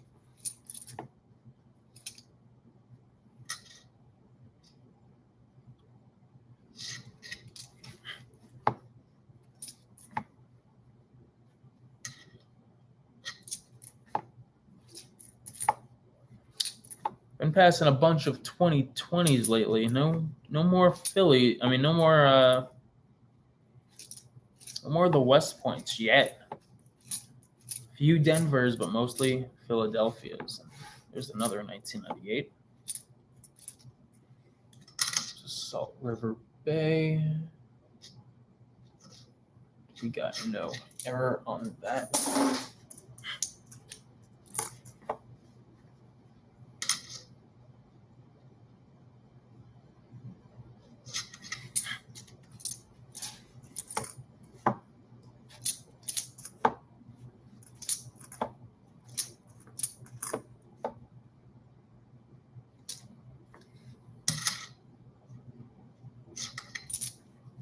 There's another 2011 to add to the stack. Not too bad.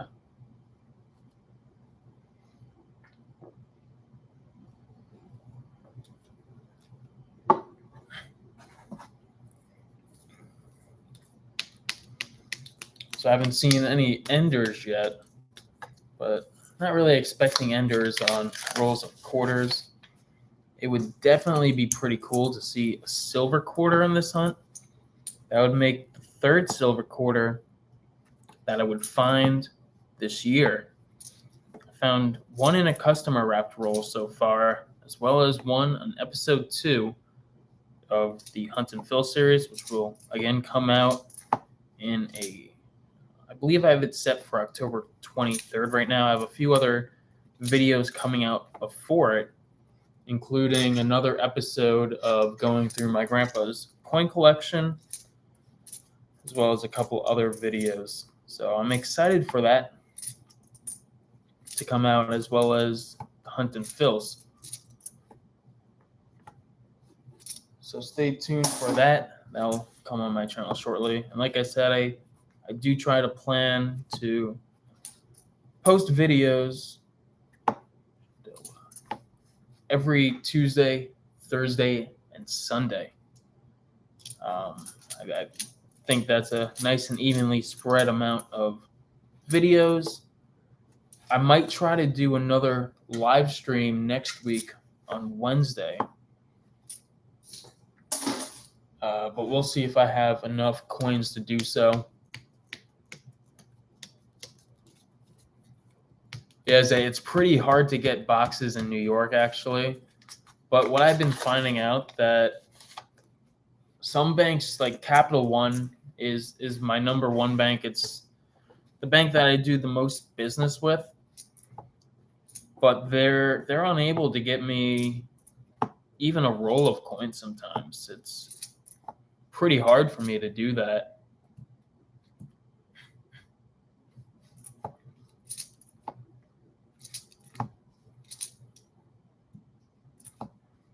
But what I've found, though, is that the Chase banks around me, they have no problem giving me boxes of coins. And I mean, I only ask for one box per bank. I don't want to be rude or anything by, wiping them out in case businesses around me need them.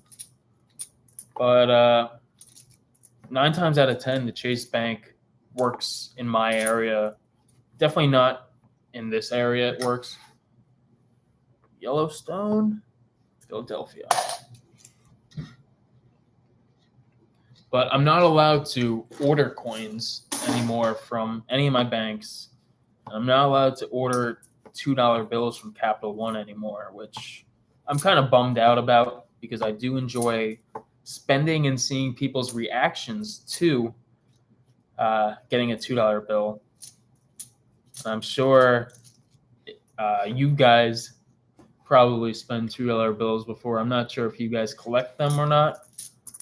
But if you ever spent them in public before, it's thrilling. And if you haven't, I highly recommend it.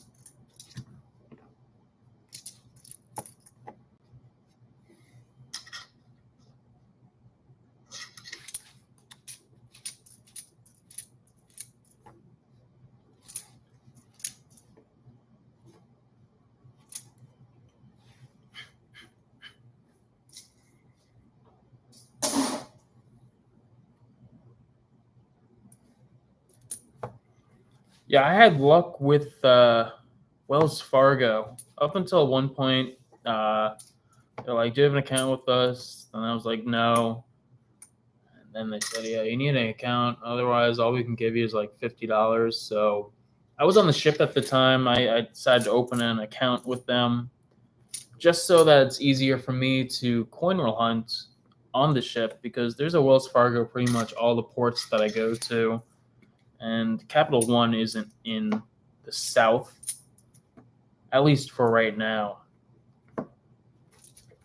So it was getting hard for me to actually get coins until I opened that Wells Fargo account where I was able to actually get some coins and in some bigger bulk than I was getting before.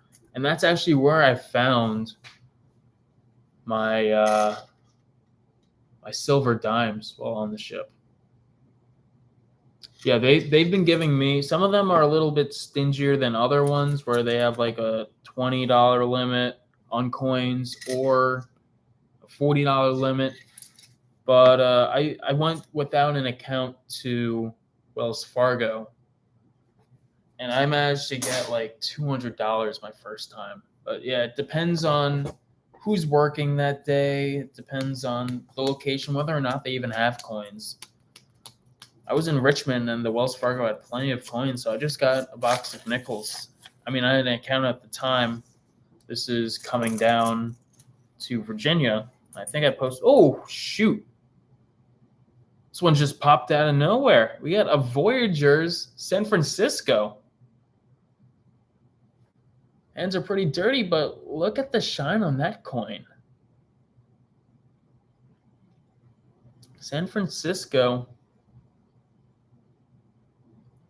And it's a Voyagers. That's number 3. And I really wish that I could fix this mirror problem.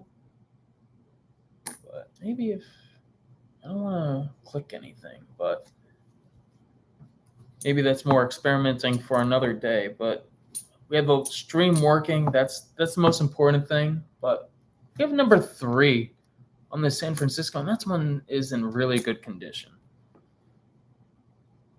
Yeah, doing good with the proofs here, Bill. And I'm surprised because this is the most amount of proofs I think I've really ever found in a single hunt. I usually never get the proofs where I live in New York. But for some reason here in Georgia, or where the boxes originated from here in Georgia, we're doing pretty well with the proofs. And I'm not sure how we'll do with the other box, but I'm hoping that we could continue to get some good luck with the other box because it's in the same area. So maybe they did deliveries and have pretty much the same coins, but we won't know until we open it. And there's still time in the night to open up that other box, and I look forward to doing so.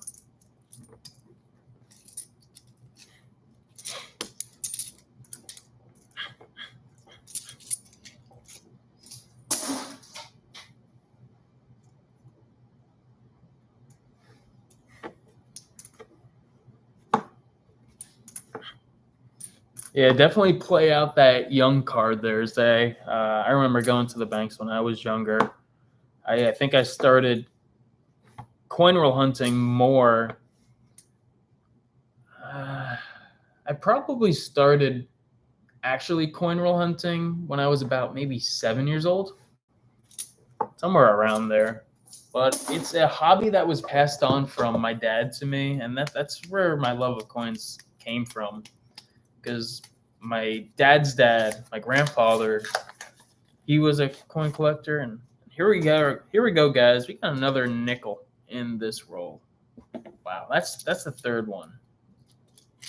But yeah, I've gotten a lot of my coins, or at least my silver coins, from my father, who got his coins from his father. So I mean, it's pretty cool that the coins have been passed down from generation to generation. And I recently got my mom's side dad, so my other grandfather, I recently got his collection, and I'm going through it now on my YouTube channel.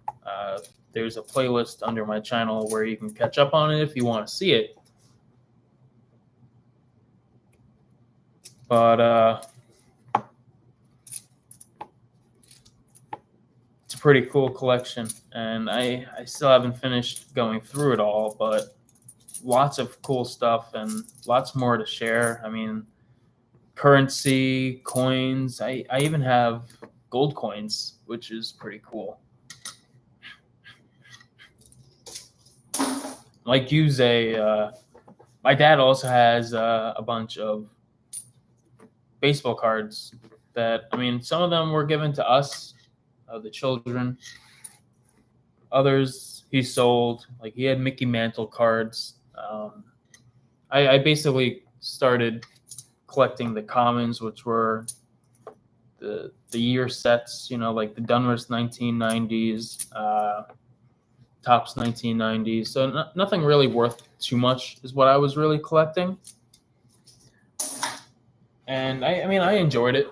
My dad still does hobby supplies, which is like, the top loaders that the baseball cards are stored in. He sells all those goods. And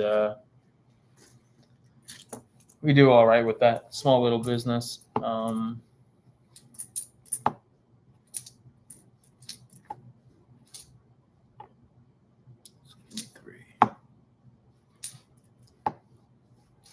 But yeah, I still have some of my old cards, and I've always wanted to put one on my bike tire, kind of like they used to do in the older days, but I never really got around to doing it. I did get a brand new bike last year, so I can't really wait to ride it. I haven't really ridden it yet just because of work, but I'm excited to go home and hit the mountain trails, at least the mountain trails on Long Island.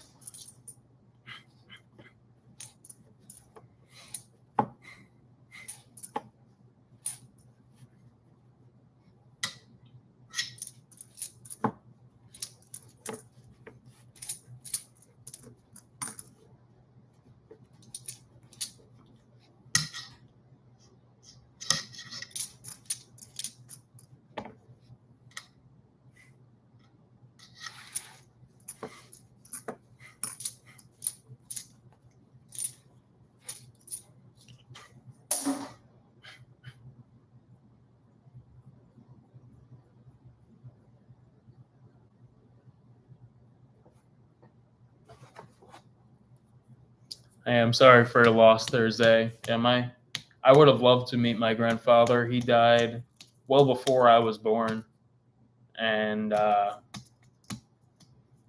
he owned a bar back in the day, and the stories he could tell me or would have told me, of him like getting silver from customers, and he kept some of that silver as well as coins and wheat pennies. He'd find everything because everybody would pay for their alcohol and all these cool coins. So it was pretty cool for him to see these coins and actually keep them and hand them down to my father. So I know exactly what you're going through too.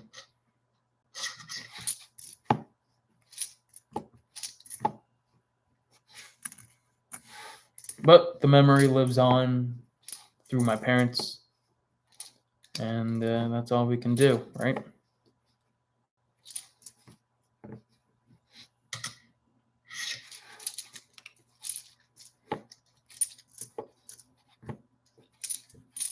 Another West Virginia just found.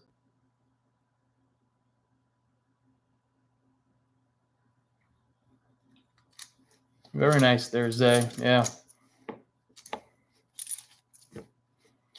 I had a friend in high school, and we were pretty close because we both loved coins, and he was a good friend. I meant to actually talk to him again and see if he's still collecting the way that he used to.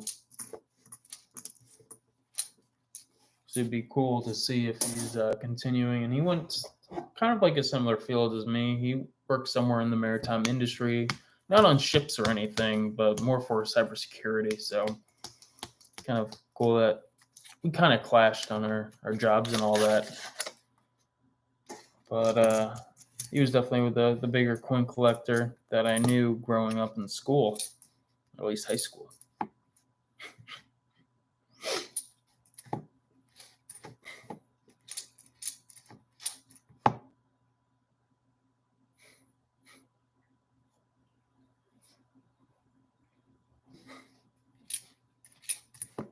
Yeah, those BMX bikes are pretty cool.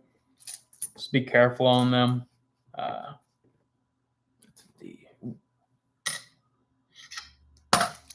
I just bought my new bike. I actually picked it up in Washington, D.C. Because it was just a special bike that I wanted.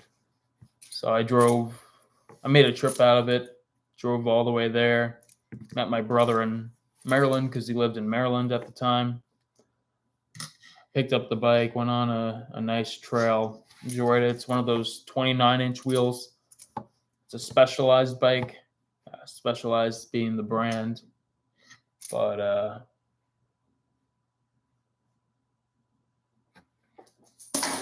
yeah, that'll happen. Yeah, I've never really been one to do the wheelies. I've only been able to do pop wheelies and all that on the bike. But yeah, those things. 2009, Denver, Puerto Rico. But yeah, I mean those things are dangerous. But you got to be in it to win it. It's like any skill, you know. You've got to practice, and the only way to get better is by practicing. Like my other hobby, my sport that I like to do is bowling, and I wouldn't be anywhere near as good as I am today if I didn't practice the way I do practice at home. And I go hard at home. I try to go to the bowling alley at least twice a week. And I mean, I'm not as good as I was when I was bowling on the bowling team in high school, but I can still throw a 200 game on the right day. So just comes down to practice. You just got to keep on going at it. Maybe invest in a helmet or some knee pads or, you know, a cushion of some sort. Maybe try practicing on the grass too. That's a little softer than concrete, but definitely keep going at it, and you'll see improvement, you know, pretty quickly if you keep on going at it. You'll be amazed at how far you actually come. Pretty soon you'll be doing wheelies all over the place.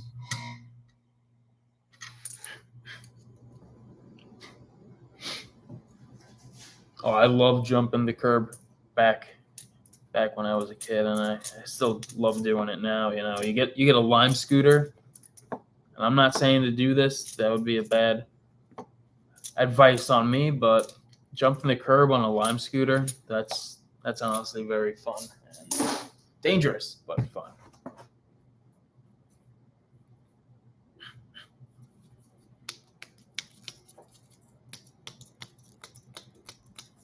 But yeah, I've definitely broke my bike before jumping the curb.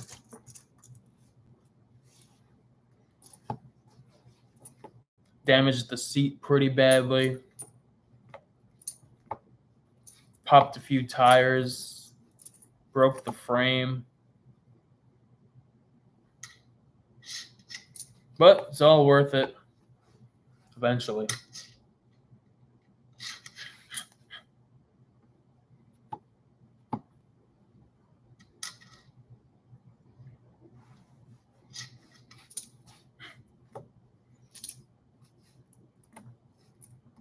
Those new to the stream, welcome. We're going through $1,000 worth of quarters to see how many spots we can fill in our album. Still looking for all the fun things to look for, such as W's, silver, proofs, estimate marks, the whole 9 yards, foreigns. And so far we've been finding a few things. We're almost halfway through the hunt, and we found 3 proofs as well as a W mint mark quarter. So very excited for the future of this rest of the box, which I have about 5 rolls left, as well as to see what's in the next roll, or the next box rather. So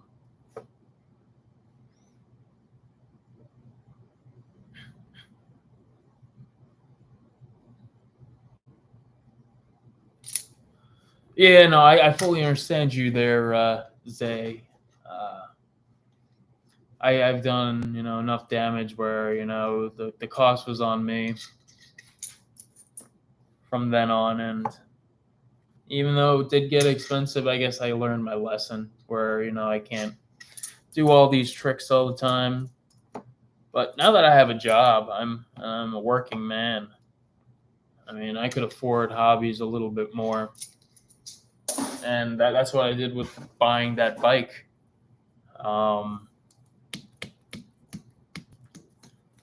I bought the bike for, I believe I paid like $1,100, which was a big investment. But when you start working, you got to treat yourself sometimes. And that's what I did there with buying the bike. I treat myself to a new bike because I needed a new one. The other bike that I had was going on 9 years old at the time.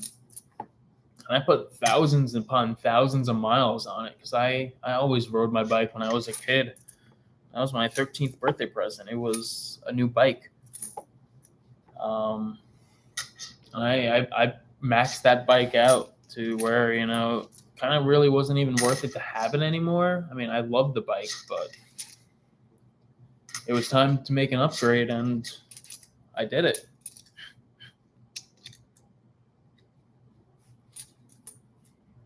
$20 on a bike, that's not a bad deal, especially if it's in good condition. One of the bikes that I've always wanted was one of those chopper bikes. Now, my neighbors were selling it down the street from me. It's one of those bikes that look like a chopper, motorcycle chopper. And those things were the coolest. My friend lived down the street from me, my other friend. He had one of them growing up, and those things were so cool. Thick tire in the back, extended frame in the front. I wish I had one. I mean, I could easily buy one now. Hopefully it'd be, an adult-sized one and not too expensive, but I thought that was one of the cooler bikes back in the day when I was growing up. Not sure if they're still popular now. I think the moon bikes are more popular amongst the kids these days, as well as just, I guess, your basic bike and the BMX bike. But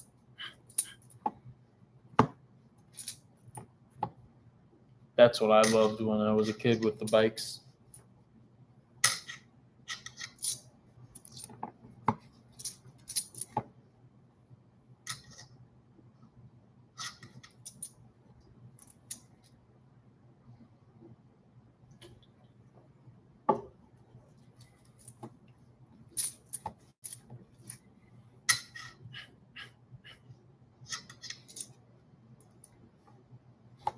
I'm hoping to at least find one more coin before we finish the box and move on to the next one.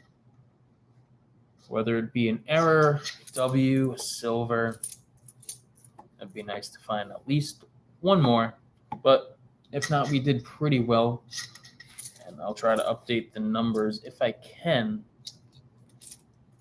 before the live stream ends. But I do keep track of all the coins that I do hunt, all the boxes, all the hunt and fills, each box separately. So I'll be putting all these aside that I found updating them in the computer on sheets, and then going from there.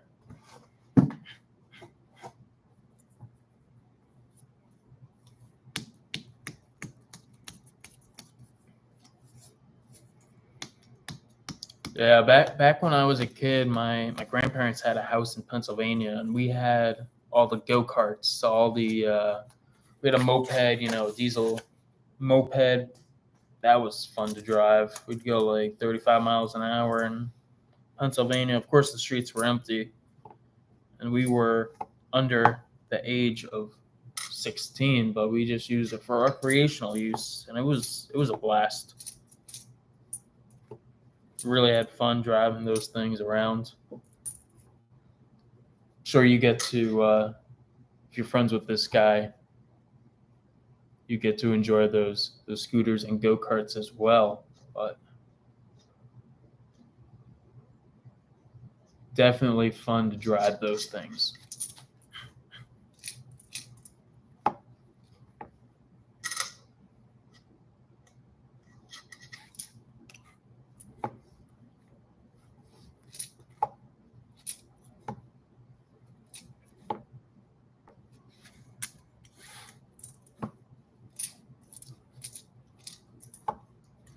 I guess that's one thing that I kind of have to accept with myself now. I'm getting older and have all these experiences, and it's kind of weird that have all these experiences, because I was in high school yesterday. I was in college yesterday. And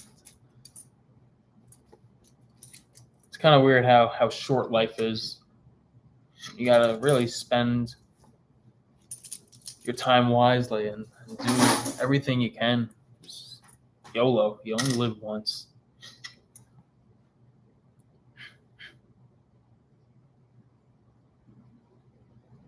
Oh, so he's the guy that broke your bike?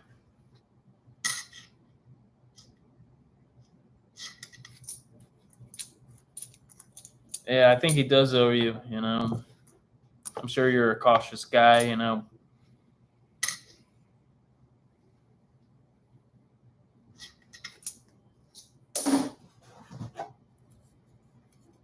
To all the people who just joined the stream, welcome. We are just about halfway done with the hunt. We are on roll number 49 right now, and we found a few finds so far. We found a W mint mark quarter and 3 S mint mark quarters.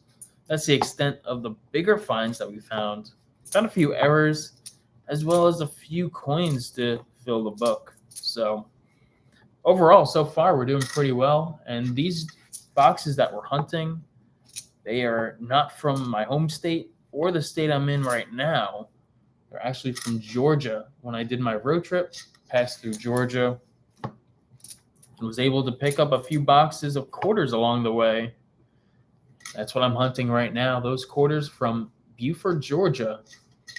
And they're turning out to be all right. Now, I decided to go to Atlanta, which is about an hour or 60 miles south of Buford. I went to Buford and was able to coin roll hunt over there, go from bank to bank for about 2 hours. District of Columbia, Denver. Heck yeah. That's another one that we needed. We can update the book with. But anyway, guys, we're doing pretty well. Got one more roll left in this box before we go to the next one. Before we go to the next box, I am going to go wash my hands because I definitely need to wash them. Whole lot of dirt on them, as you could see. Another 2012 Arizona. No error. And like that, we're on the last box, or the last roll rather, of the box. And we have another coin that's sticking out, so another damaged coin, I'd assume.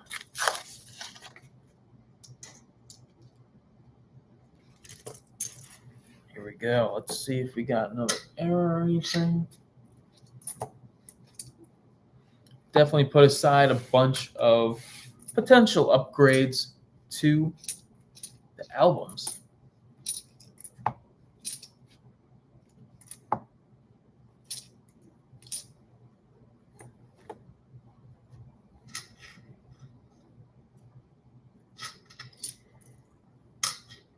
So hopefully we can make a couple of those upgrades. And we already got 5 fills, so I'm pretty ecstatic about that.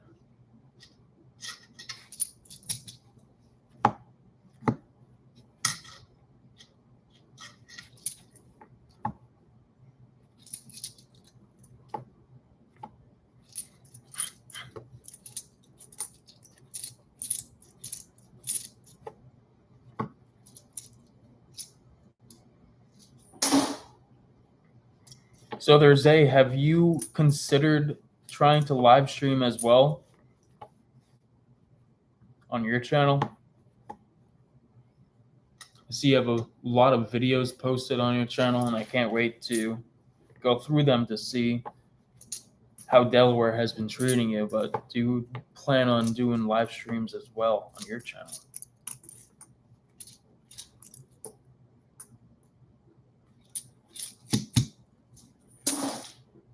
And that's the first box for you.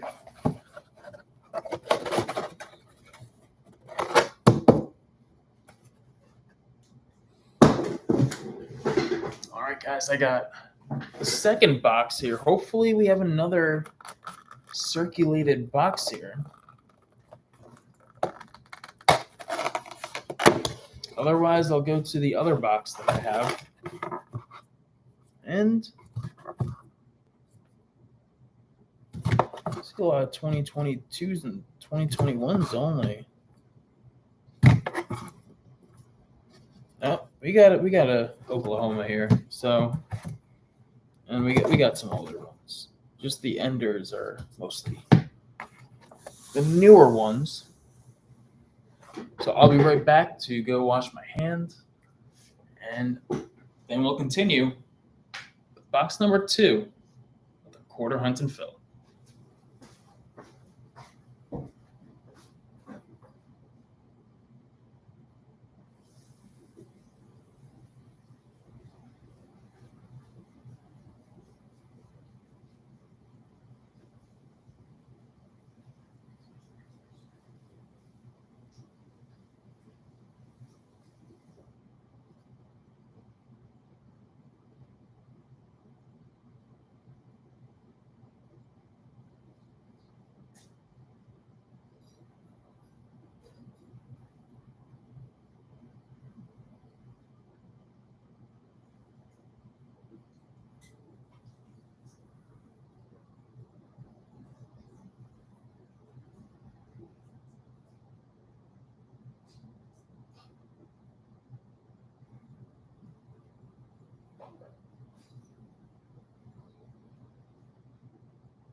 All right, guys, and we're back.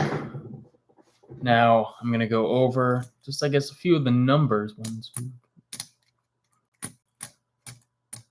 So in total, we found 10 errors, found 1 good condition bicentennial cent, as well as 3 San Franciscos and a W quarter. Now, again, I'll have the video out tomorrow to show you exactly what I found. And I'll be posting that at my usual time at around 10 a.m. So right after the hunt, I'll go in depth of exactly what I found in this hunt. I plan on doing the fills at the end of the video and showing you more in depth of the upgrades that I made tomorrow as well. But so far we found 6 fillers out of this first box from Georgia. And I'm a little curious to see what's in that second box. And the only way to do so is by opening up the roll. So I'm going to take a swig of this Coca-Cola. And it's only fitting that, Coca-Cola is made in Georgia as well. So I'm going through some Georgia boxes. I do have an energy drink that I'll drink later. And then I'm going to start going through these rolls. And hopefully we get as good as a box as we did this last one. So I'm going to put these coins aside. This is box number 1.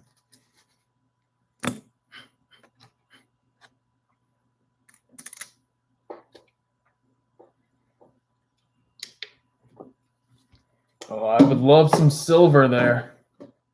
I hope so. That would be the 3rd silver quarter I found of the year, and I've been finding a lot of silver this year. 1 box of nickels I hunted. I actually found 6 silver wartime nickels.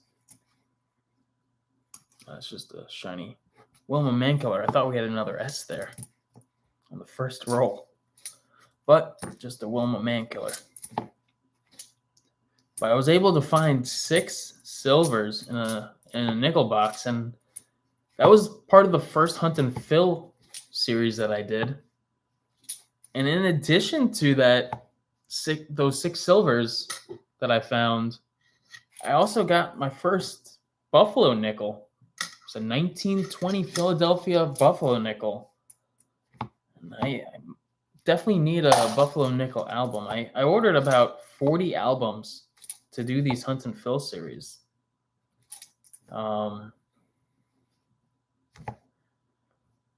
And I've been using all the albums pretty well, but I do need to get a few more albums. I want to get a Canadian nickel album for the hunt and fills for the nickels, because I do find occasionally a good amount of Canadian nickels. There, get 2 more cups.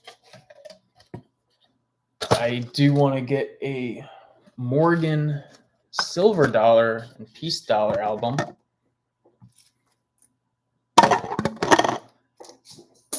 And I guess I do need the Buffalo nickel album. There was a time in my life where I was collecting V nickels. Might have our first error here. It's looks like a 6th finger on the Alaska State quarter.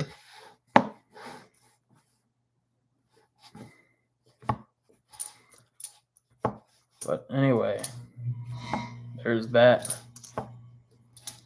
66. I hate finding the 65s and 66s just because you're just so close to that 1964 mark. It's just crazy how just that one year, everyone collects the 64, but no one collects the 65. And I found a few good, very good conditioned 65s. And I will be collecting at least 1 roll of each in the future. But it's a nice and shiny Maya Angelou. Let's see if we got any errors on it. With the Maya Angelous, I still haven't found a pearl.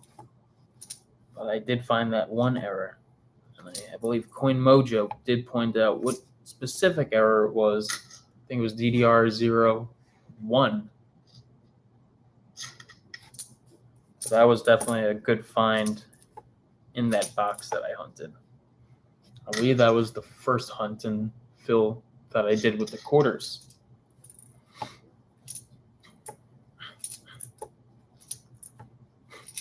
Here we go with another Delaware. No spitting horse. Did find my first spitting horse on the ship, actually, so that was pretty cool. That was towards the beginning of myself hunting those errors.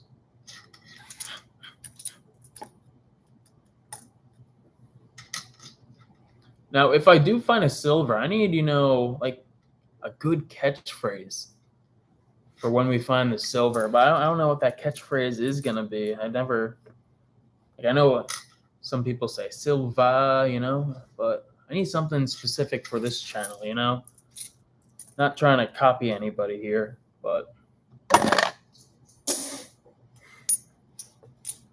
I guess we'll find out when we do get a silver eventually. One thing I do say on my channel is, holy cow. So maybe we can incorporate that with our stream. Holy cow.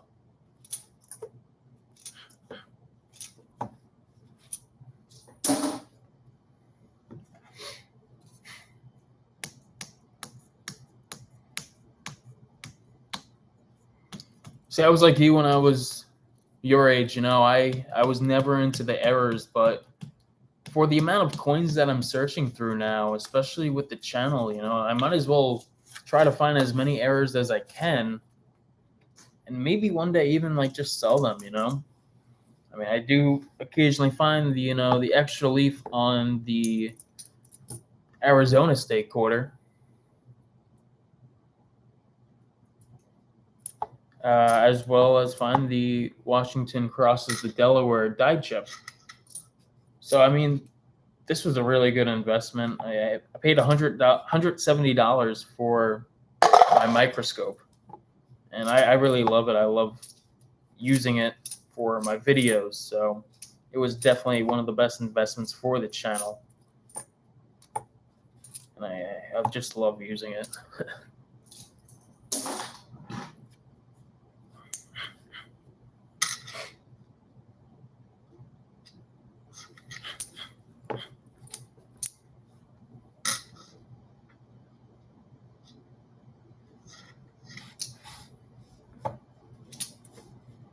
Nice condition, Wyoming. If I only had the DDR on it. Let's just start.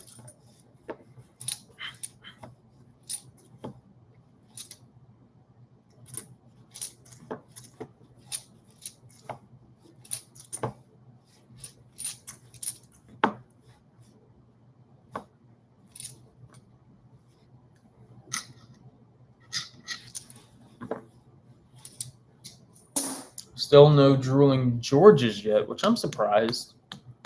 But when I do watch Georgia Silver Hunter, he does find an assortment of coins, and I'm just glad that we did find an assortment of coins in that first box. Hopefully that luck continues with this box. Got a 2012 Chaco Culture.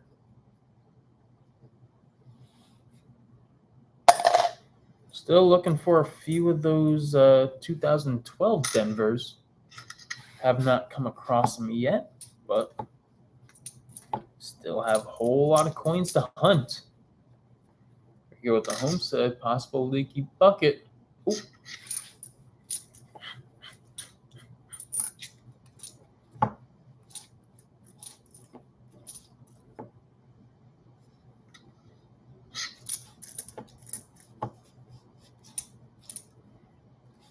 Definitely the one error that I do want to find.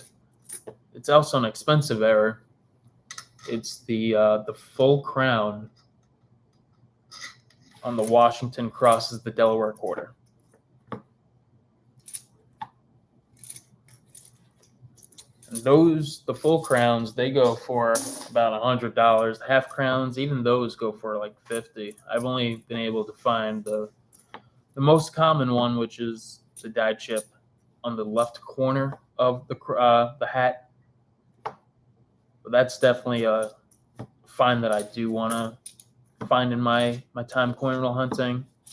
And from what I understand, there's a lot of those coins in the Midwest, so around the Michigan area. So I'd love to find one of those. Another era that I would love to find definitely would be the Wisconsin extra leaf over there. Those are an expensive error as well. But even if I do find that error, I'm not selling it. I would keep it for my collection. I mean, could I sell it? Definitely. But we got a Theodore Roosevelt Denver, a little gunk on it. But it's another one that we need for the album, so we'll put it aside. Hopefully we can get an upgrade of it soon, but having it in our possession is a good start.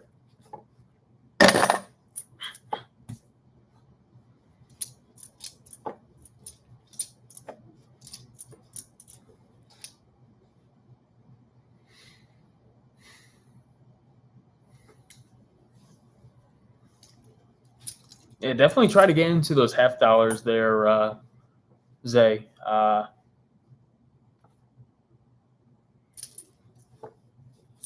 Even though they are a more expensive denomination, they do tend to yield a high return. But the way you're going now with the pennies and the nickels, I love going through nickels as well as pennies, and I think I enjoy nickels more than I do pennies, however. But you are guaranteed to find something, and it's always a mystery of what you'll pull. But even with the nickels, you can still pull silver nickels, the Jefferson wartime nickels.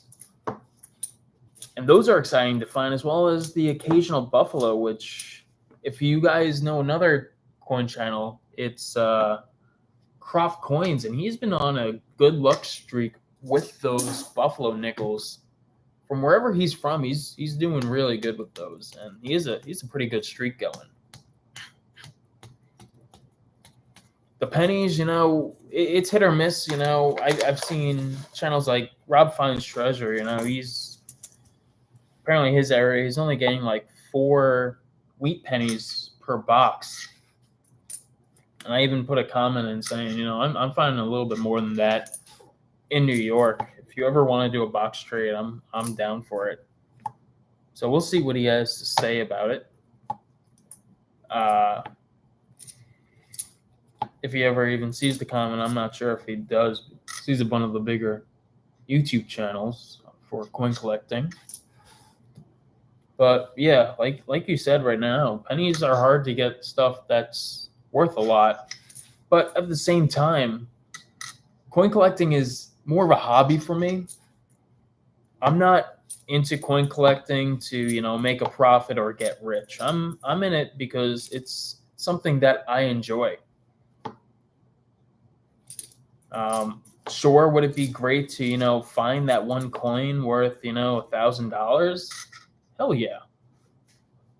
But it's something that I'll wait for, and if I never get it, I won't feel bad or anything. It just wasn't meant to be. But I do coin roll hunting for the enjoyment of the hunt. It's not really about the money. If you're in it for the money, you're coin roll hunting, every single day, going through multiple boxes a day. Maybe you're just even edge hunting. But if you're doing that much volume, I definitely want to know where you're getting your coins, because that would be amazing to know that you're getting that many coins to coin roll hunt.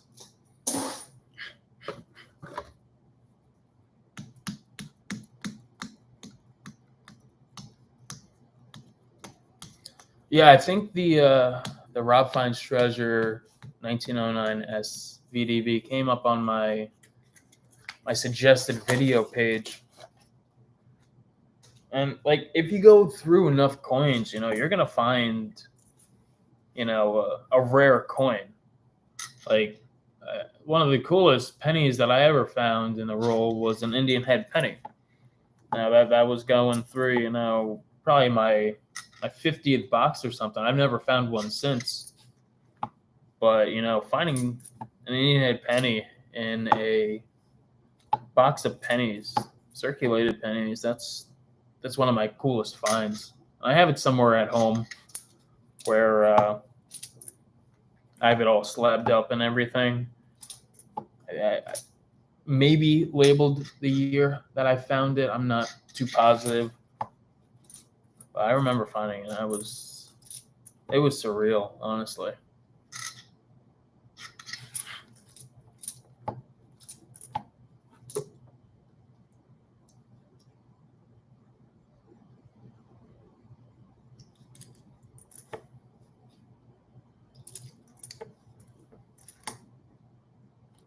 Nicer condition.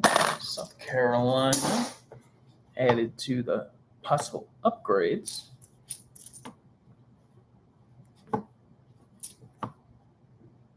Just the D. Oh man. We'll put it there for a possible upgrade.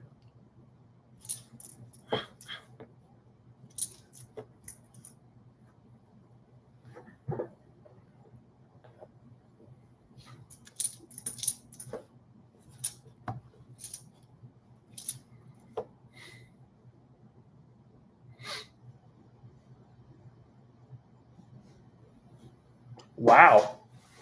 Hunted a box of nickels and had a 1883. Now, was it a cents or was it a no cents V nickel? Because I have an 1883. I think it's the no cents one. I think it's the more valuable one out of the V nickels. I bought it from a collector. But that's a good find there. I still haven't found a V nickel in my coin roll hunting, but I just started finding the buffaloes, and I'm very thankful for that, at least.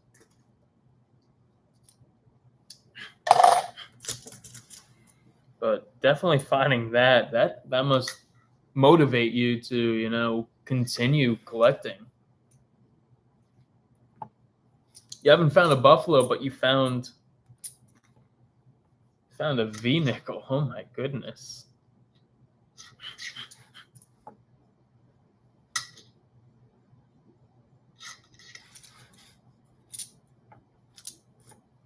If you want to see somebody finding those buffalo nickels, definitely check out the channel Croft Coins. He's got some good videos where he does a whole bunch of coin roll hunts, and usually probably 3 times out of 5 he's finding the buffalo nickels.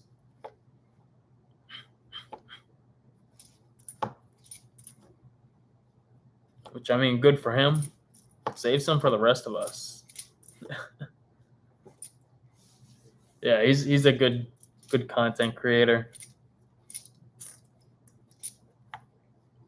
And I'm wishing him success on YouTube as well.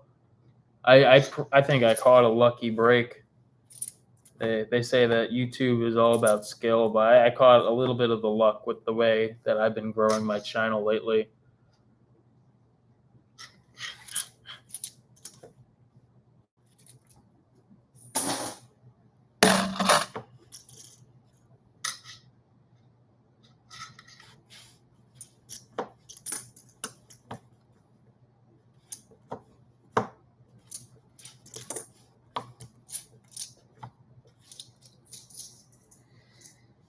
Hey, a beat up 1883, 140-year-old nickel is better than, a clad nickel from 1983. You did pretty well with that find.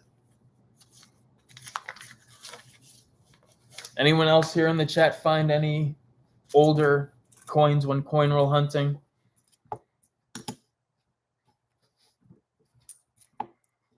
Because I think my oldest has to be that Indian head, and it was just an earlier 1900s Indian head, but it definitely was a cool find. I think my coolest find, though, so I was at a Chase Bank at home in New York, Long Island, and I went to the bank, asked them if they had any dollar coins, and they had, like, I think 3. So I took them all, and they were the big dollar coins. And one of them was just, like, so dirty that I thought nothing of it until I had a closer look. And 2 of them were Ike's, the Eisenhower dollars. But one of them was a peace dollar. It was my first ever peace dollar. I've never cleaned it or anything. I don't clean coins, but it was like a 1921 peace dollar, and it was so cool to find a silver dollar at the bank. And I feel bad for the tellers. They didn't even know it, but they gave me a peace dollar. U.S. Virgin Islands. Awesome. We found a U.S. Virgin Islands Denver, which we needed for the book, and that helps us complete the 2009 book. Wow. Even though we haven't found any W's or S's right now, and there's still time to actually find them in these rolls, because we only scratched the first 10 rolls off so far.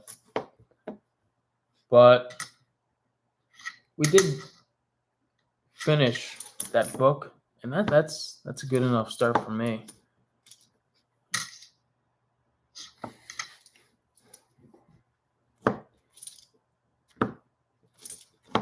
A lot of Philadelphias.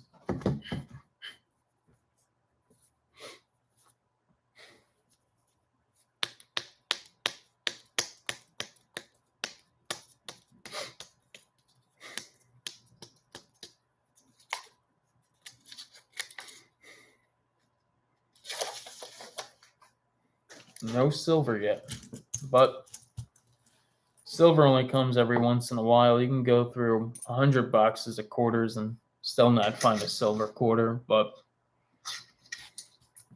so far this year, we opened up 1 box and found a silver quarter, and got a customer wrapped roll, got a silver quarter. So got another 2009 to add to the collection.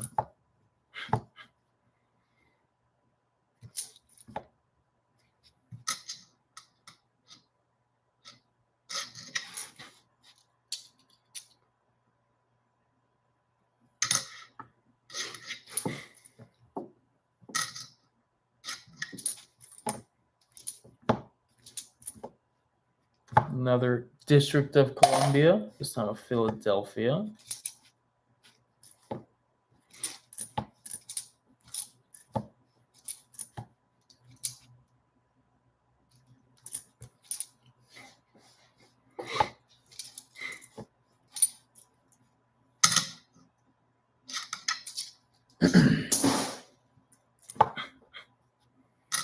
Another Delaware, no spitting horse.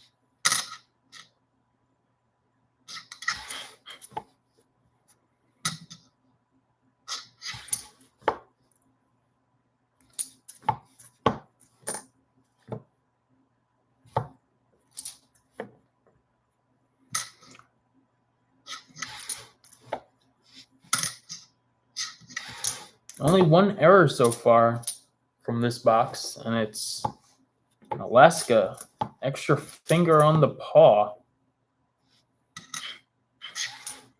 Besides that, it doesn't really compare to the last box that we had. Upgrade. But we still have a good amount of rolls to go through.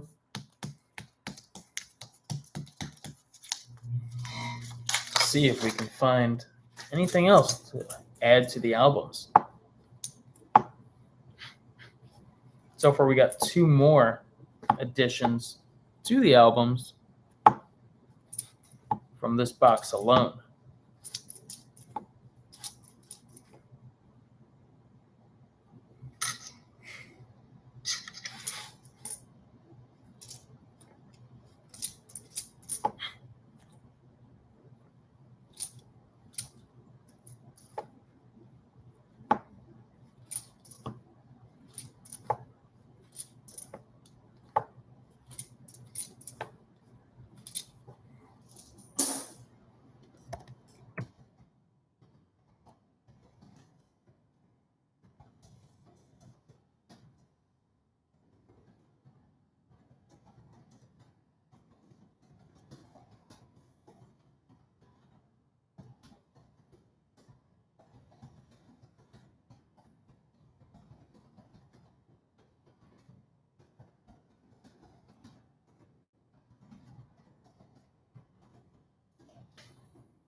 So technically, this box so far isn't a skunk. You know, not finding silver, that's one thing, but you're not really hunting a box of quarters for silver, especially when the more popular coin now is the W mint marks, where they could be worth anywhere from $5 to, in some cases, I've even seen $25, which is just insane.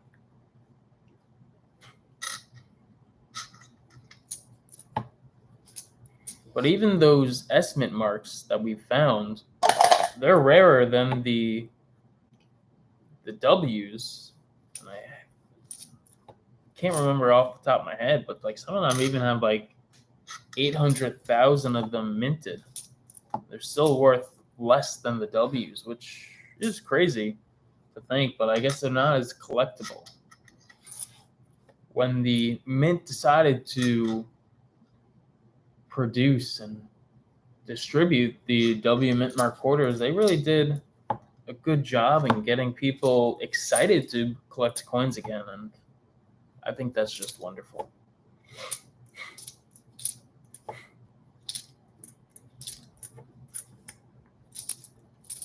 I also haven't found a 1998 so far in this box, which is honestly surprising.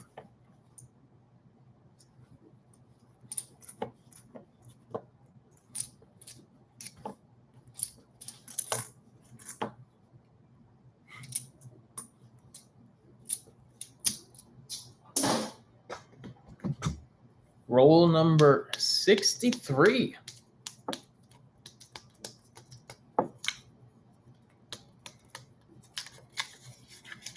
Is that we're about a third of the way done with this box.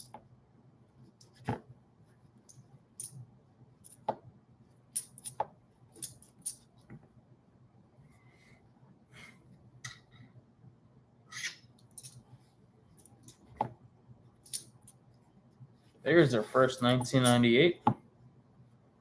First up, Homestead, no leaky bucket. No pearl or double earring.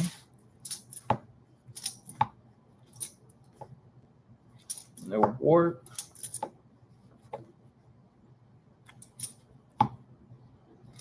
Philadelphia. Philadelphia. No W. No W.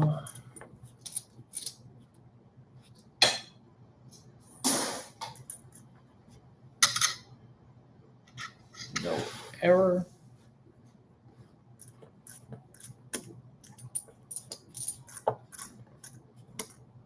No W. And 2009 to add to the collection.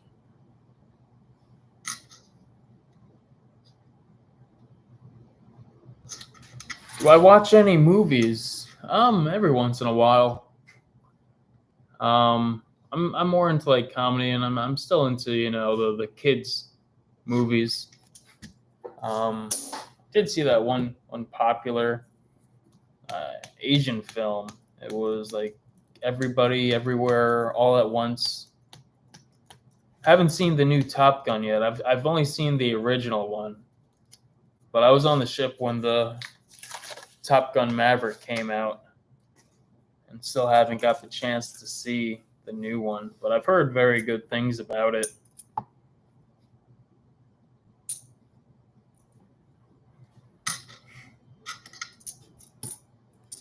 Definitely on my list of movies to catch up on.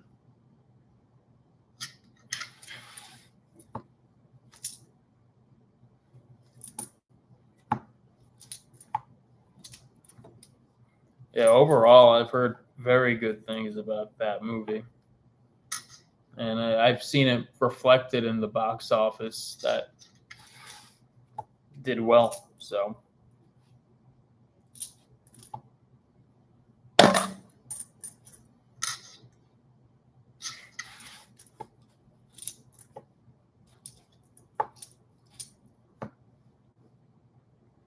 don't even remember the last movie that I've seen. It was probably just watching a rerun of something.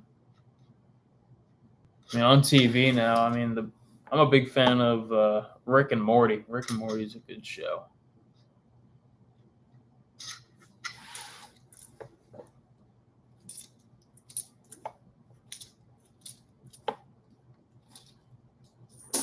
More into TV shows than I am into movies, as well as watching YouTube too.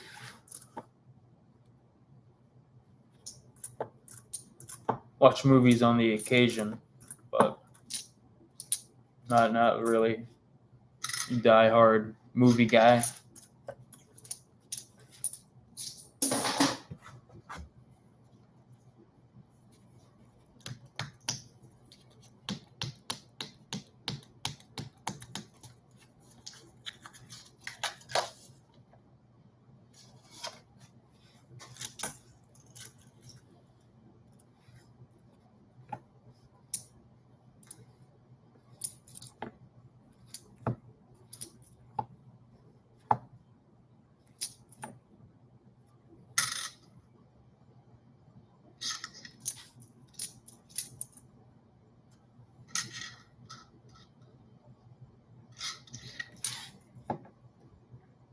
Have you watched any other good movies besides Top Gun, or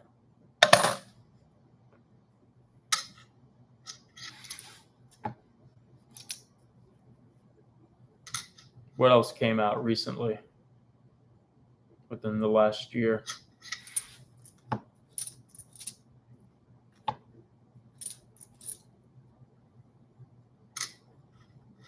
Oh, you're fine. Don't worry about it.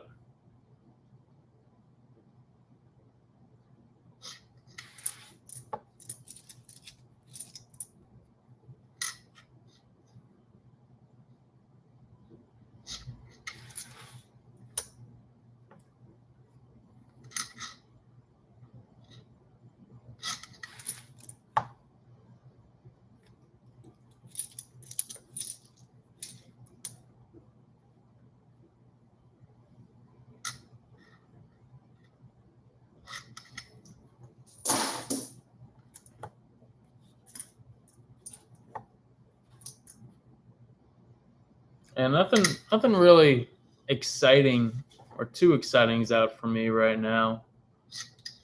And I'm sure there's movies to watch, but nothing really I'm ecstatic about right now.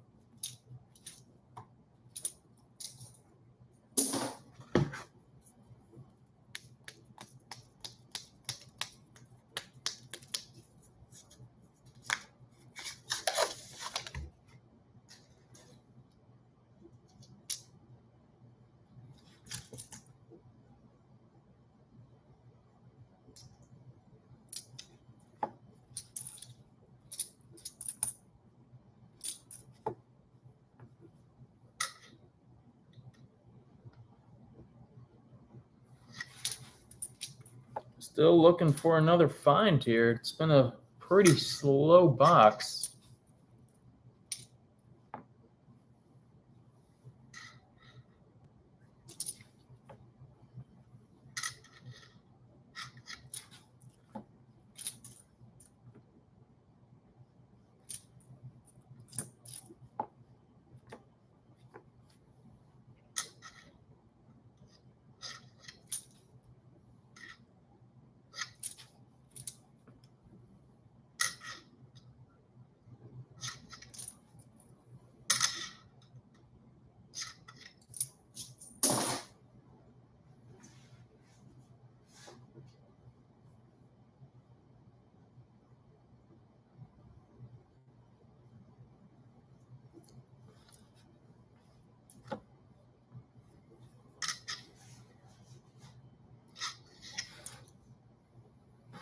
Yeah, I'm sure it was a good movie. Glad you were able to see it. I'm sure your father enjoyed seeing it a second time, being that he did grow up with the original Top Gun movie.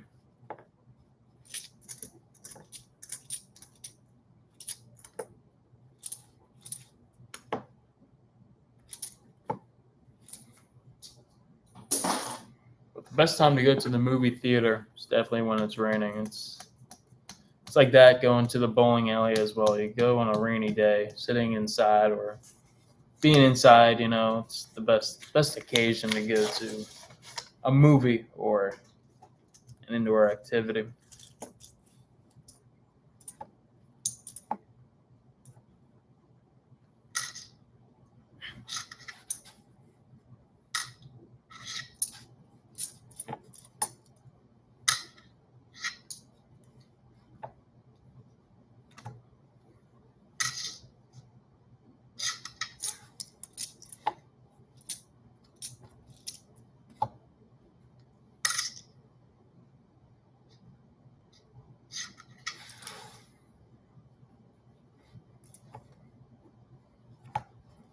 Oh, I'm sure some of the references didn't make sense, but that's kind of like me with watching. I watched Avengers Endgame with my buddy. He's a like, diehard Avengers fan. Meanwhile, it's like I've seen some of the Avengers movie, but it's not too frequent that I do. And he had to explain the references to me, similar to your situation where I'm just unfamiliar with some of the territory. Everybody in the theater's laughing and all that, or everyone's gasping, and I'm not sure what's going on. But I'm like, hey, Brendan, go ahead and tell me what happened.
A lot of Alaska quarters lately.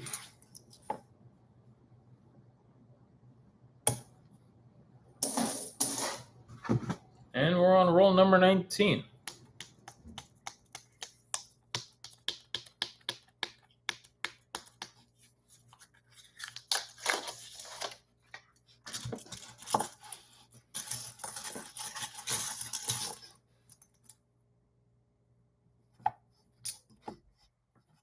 Arizona, possible error. No.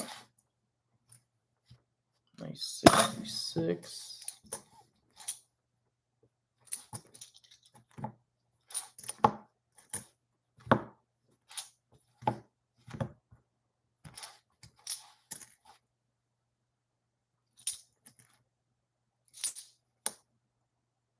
There we go.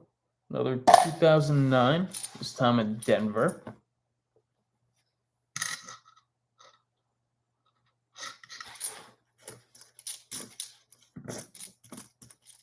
And another 98. All we're missing is another W.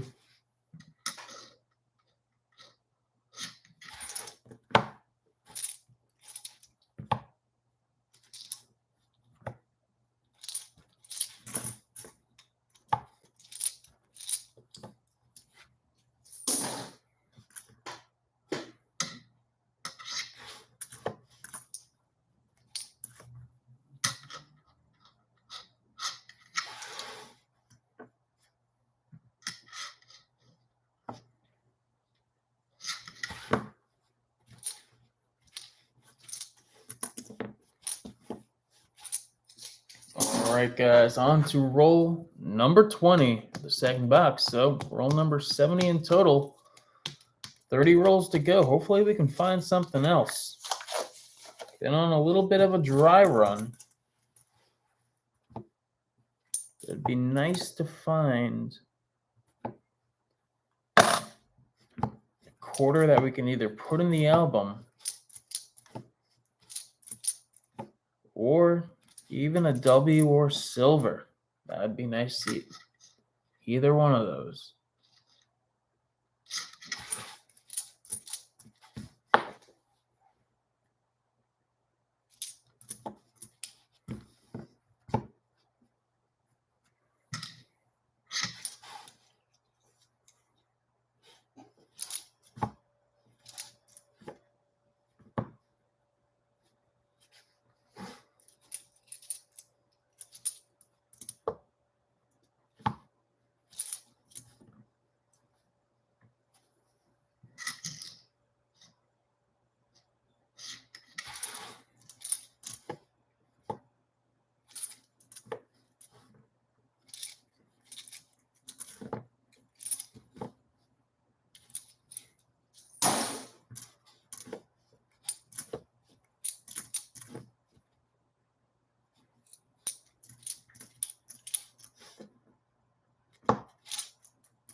And another roll down. So here we go.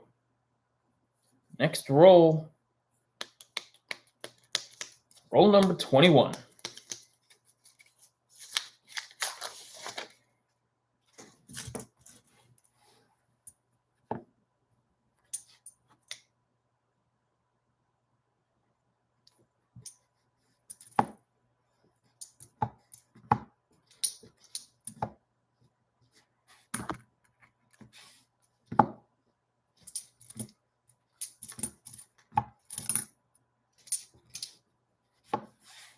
Couple of 1998s in that roll so far.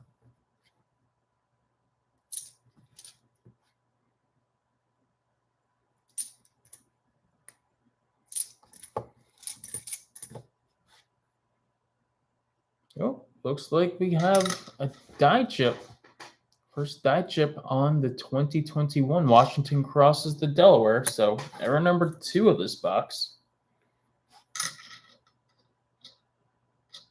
Finally, a little bit of momentum.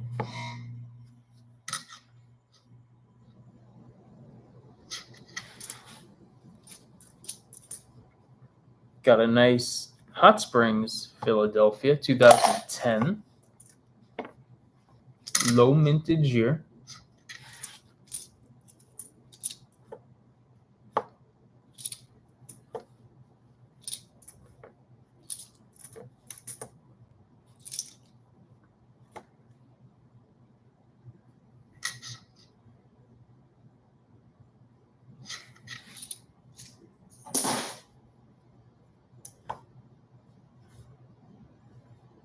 Another Theodore Roosevelt Denver in slightly better condition than the one we just found.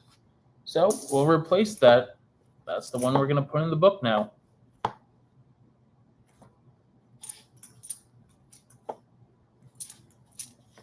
Another Arizona. Let's see if we can get our first error. Nope. On to the next roll.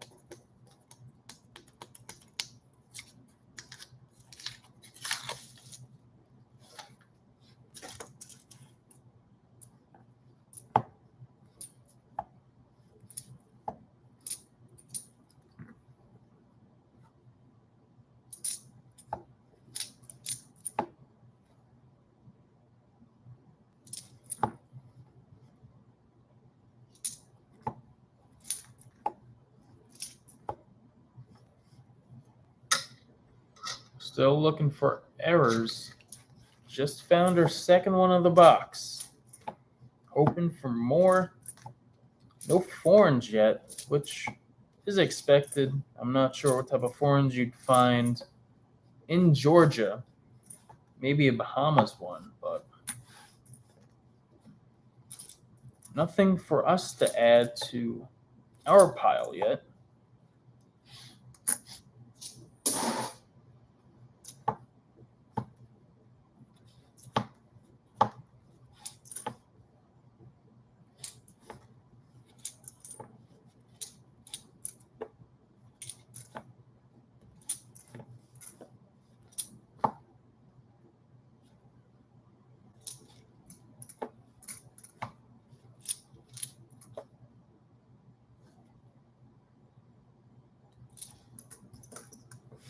Couple of the nicer looking Bicentennial 1976 in those last couple of rolls. So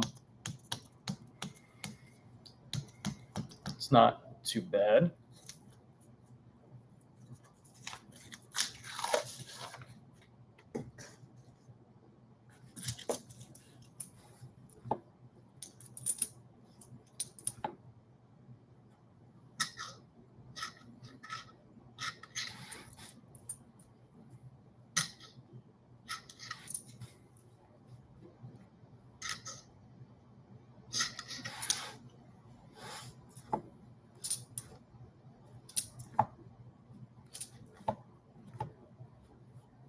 This one looks in good enough shape.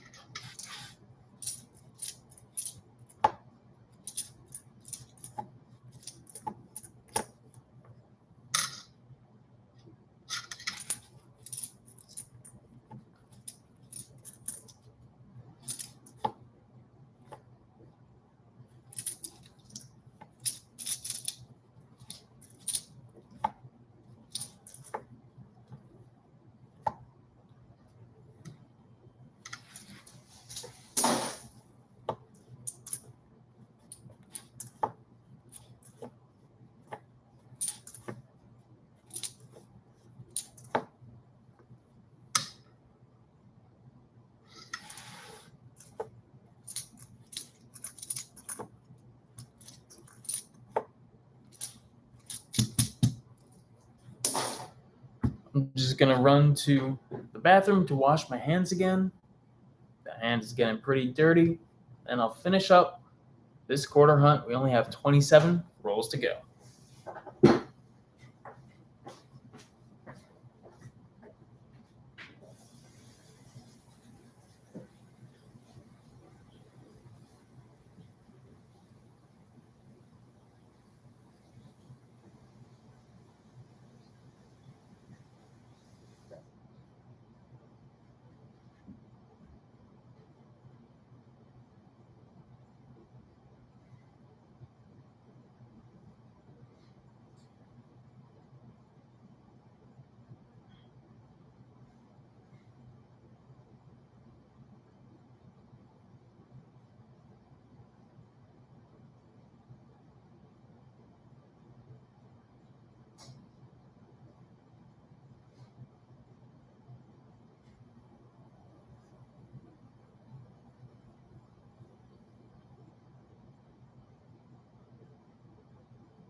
right, guys, I'm back.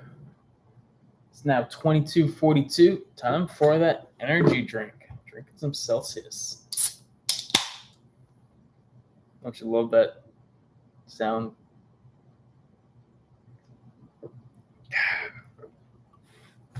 All right, guys, roll number 27. Hey there, Zay. If you're still on the chat, if you're looking for rolls from other or boxes from other states, I'm not sure how close to Washington, D.C. you are. But if you're looking for not just New York rolls, but rolls from or boxes from, like, let's say Florida or Tennessee, I'll be doing some coin roll hunting in states on my way back up to New York. So if you're interested in some of those boxes from other states, just let me know, and I could try to pick some up and maybe drop them off to you if you're not too far away from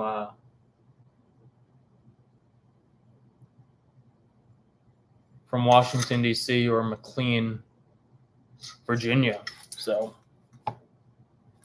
I'm sure we'll talk later about it, but if you're interested in that, just let me know. I'd be more than willing to help you out there.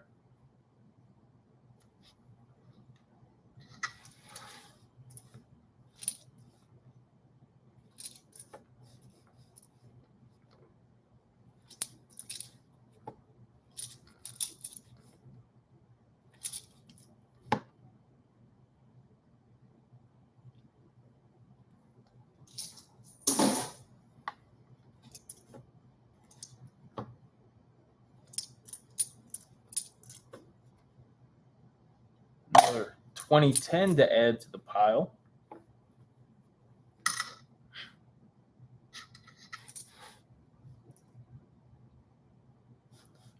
Yeah, Zay, I was saying, so I'll be heading up to New York,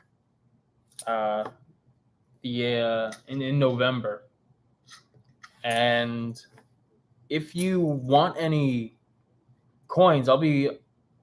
Holy, wait a second. You know how I was just saying how I wanted to find a half crown?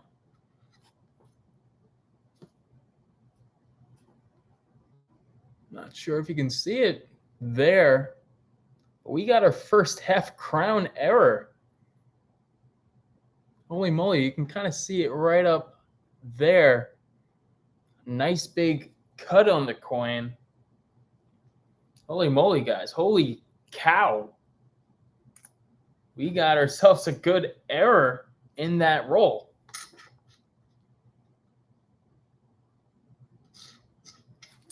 But anyways, as I was saying, if you're looking for coins, boxes from different states, I'll be going up to New York on a road trip again, passing through different states. I think I plan on going to Tennessee, as well as trying to corner hunt, maybe, let's say, Kentucky. But I can hit some Midwestern states, or I guess that's the South still. If you want any coins from Florida, Tennessee, I could easily drop them off to your house if you want. I mean, we're both in the coin roll hunting community. You got to help each other out when you can. If you want to try different boxes from different states, other than New York, I can still do New York for you, and we can do an exchange through the mail. But if you want coins from different states and you're not too far away from Washington, D.C., or be that Northern Virginia, hit me up and let me know if you want them. I can easily drop them off on my way home. Up to you, of course. But yeah, just let me know, and I could try to make that happen. Of course, I'm gonna get more coins for myself, but if you want some boxes of pennies and nickels, because I did pretty good in Richmond. It really depends, I guess, on the state. Depends on the box. I mean, boxes should be the same pretty much no matter where you go. But it's cool to hunt different boxes from different states, and I agree with that.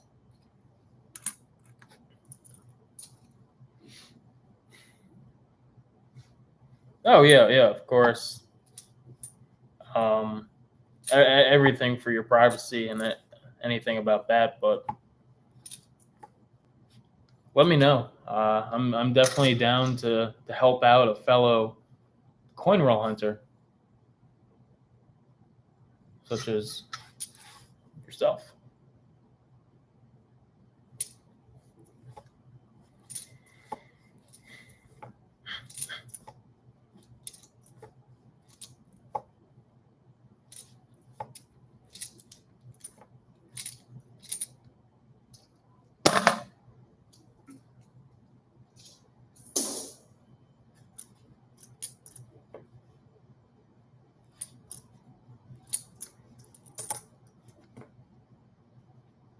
Nice possible upgrade.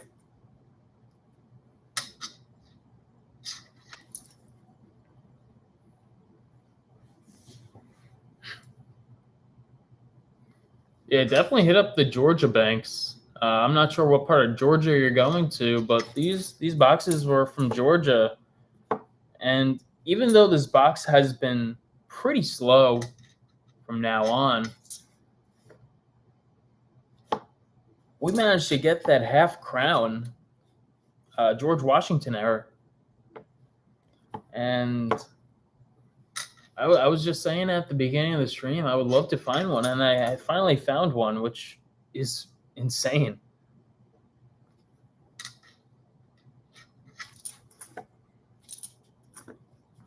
But yeah, definitely go to the bank around that time.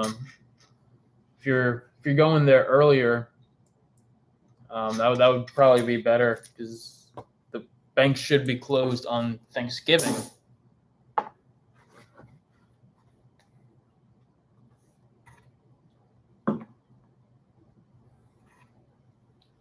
But if you're there on like Tuesday or Wednesday, the bank should be open, and you should be able to get some good coins, or at least some boxes for you to hunt. Part of what I do when I travel on the ship is I hunt.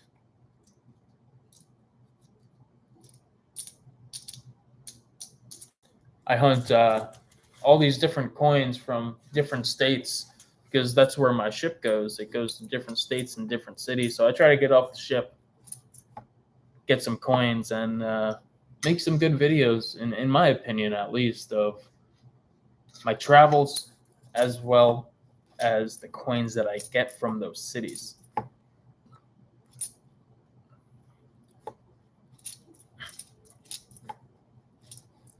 And definitely bring a few like $100 if you're there for pennies. Go to a few different banks, try to get some, even if they have customer wrapped rolls. You never know what customers bring into those banks, and could be a gold mine.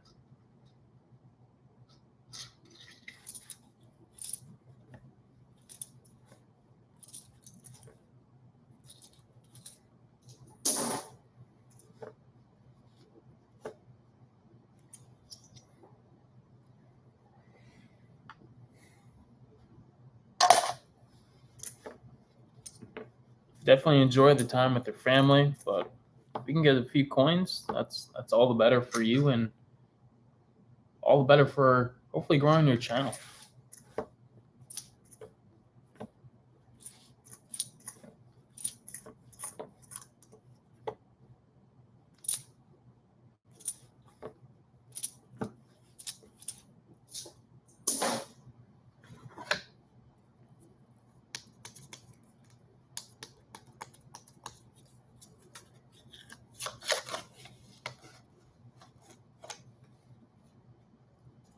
And that is a true statement. A lot of people do convert their coins into cash, and they do bring their coins, whether old or new, to the bank so that they could afford those Christmas presents. So that's one thing I'll have to look forward to when I get home. So I'll be around the season of buying Christmas presents. Hopefully I can get one of those collection dumps. My brother, actually, when he was into coin roll hunting, he's not really into coin roll hunting anymore, but he got a collection dump when he went to the bank, and he got 2 rolls full of just buffalo nickels, which I'm pretty jealous of, because at that point I never found a buffalo nickel, and here he is getting 2 full rolls of the buffalo nickels.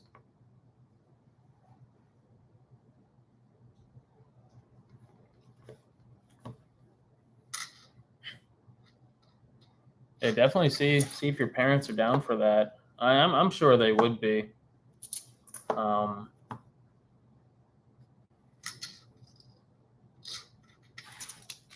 Not that I've ever done it when I was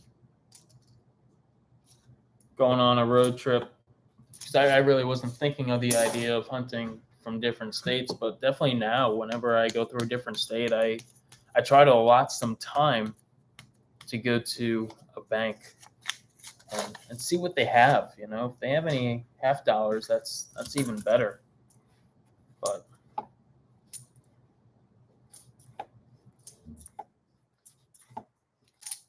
like I was in Richmond, Virginia, and they had some half dollars, and I ended up getting 5 40 percenters from that bank. I don't know whim, just ask them for the half dollars, and I was rewarded with those 5 silvers, and I posted a short about that a little while ago. Actual video should be coming out next week. But yeah, that was a good hunt altogether.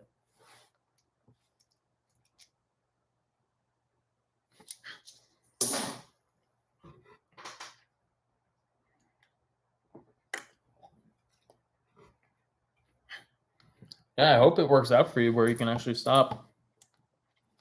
But being that, you're bound to stop for gas, you're bound to stop for lunch, as you said, I'm sure in some of those small towns you can even find, the small banks, and usually some of those small banks, they usually have, I guess some of like the older folk who just, bring in their change, and you could hit a jackpot there.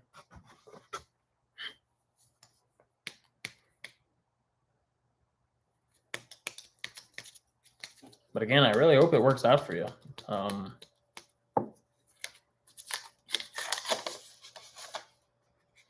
Yeah, I'll let you know about my travel plans once I arrange them, and maybe we can meet up somewhere. Oh, and then we got a first Otero Warren, Philadelphia.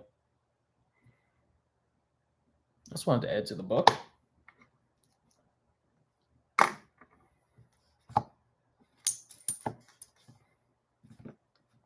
But again, with coin roll hunting, you never know what you're going to find. And that's the beauty of hunting.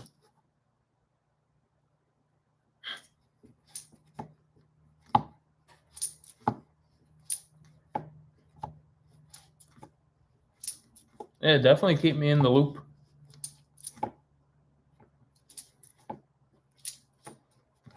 That'd be nice.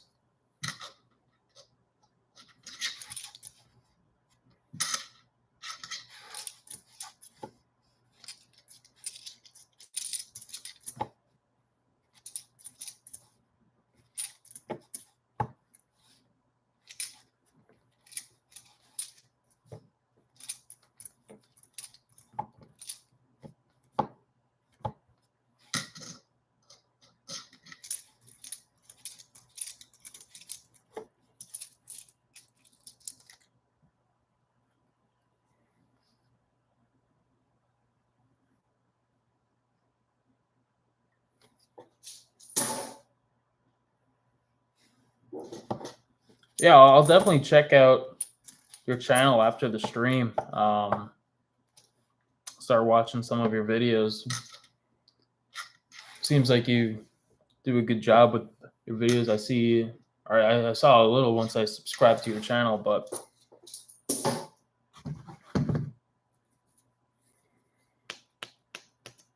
oh, definitely. I love watching other coin roll hunters on YouTube. It's a small niche on YouTube, but a very rewarding and supportive niche. And that's the one thing I love about the coin channels on YouTube, is that everyone's got each other's back, even if you don't know the other person.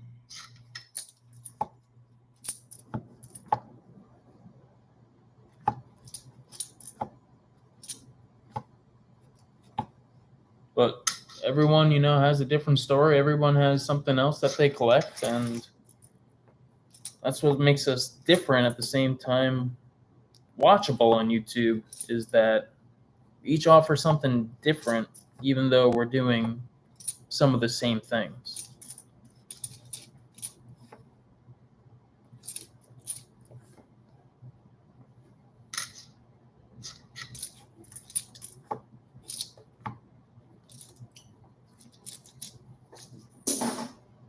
How long have you had your YouTube channel for?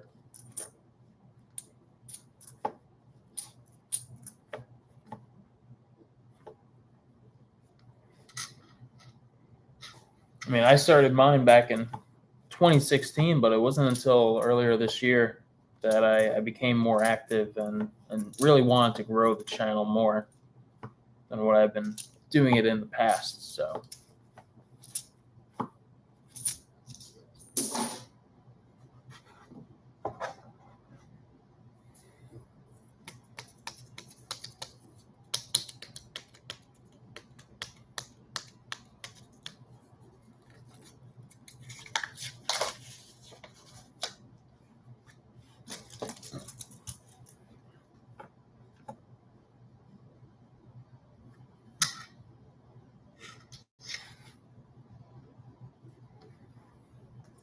for a couple months ago, and growing up the way you are, I mean, when I first started YouTube in 2016, I posted a few videos. I don't think even shorts was a thing.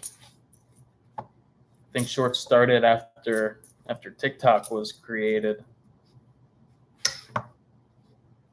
But I posted a few videos, and I was able to grow a lot for the small amount of content that I did provide. And it was rewarding seeing me posting, and people actually starting to watch the channel. And that's the biggest thing. You don't know how to start a channel, you've never done something like this before, and that's always the biggest thing, just starting it. But once you find something that you're adamant about it and you want to grow and you enjoy it, that's what it's all about. If you enjoy it and other people enjoy watching you, it's definitely a very rewarding experience.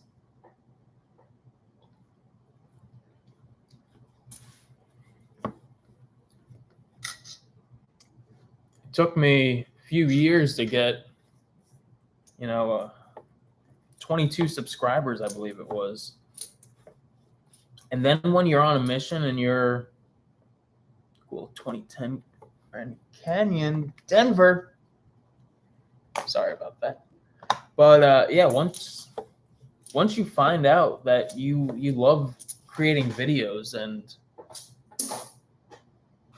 you enjoy, the videos that you're creating, it's like second nature. You're not trying to impress anybody but yourself. You're enjoying your hobby, and the audience will naturally come after that. someone comments, that's someone taking, you know, a couple minutes out of their day to comment on one of your videos. It's a reward all in itself. And I appreciate when anybody, you know, takes the time to comment on one of my videos, because they're taking time out of their day to say something to me. And I love when people do that. Even if it's bad, you know. I mean, one of my videos, I didn't clean my nails, and all I get on that video is like, dude, you're disgusting. You gotta clean your nails and all that. And by doing that, you know, they're helping grow the channel. And sure, my nails were dirty, but it shows that the viewers want something, and I don't mind doing anything for a viewer. I mean, they're the reason why I'm successful on YouTube. And I say successful because I believe I have an audience, and even though I'm a limited audience, as long as I, you know, help inspire one person, I've done my job on YouTube. If I've entertained or got one like on YouTube, I've done my job as a creator. And even though I'm doing the channel for me, it's rewarding to see other people enjoy the content that I'm putting out. So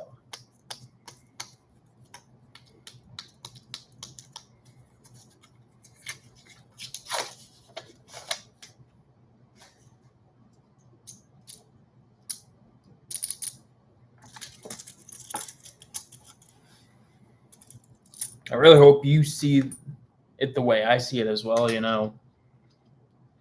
As long as you're enjoying.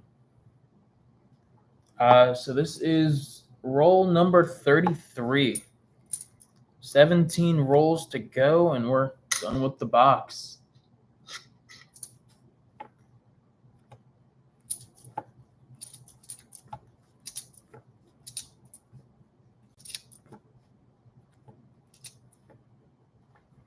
Yeah, so I'm not gonna fill the boxes on the live streams. It's getting pretty late. It's already 23:07. But I'll definitely have the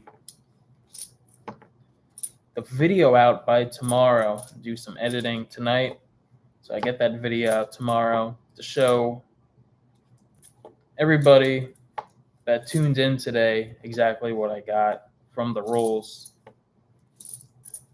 But this box is kind of seeming like a bust, besides the fact that we did find that 2021 half crown error.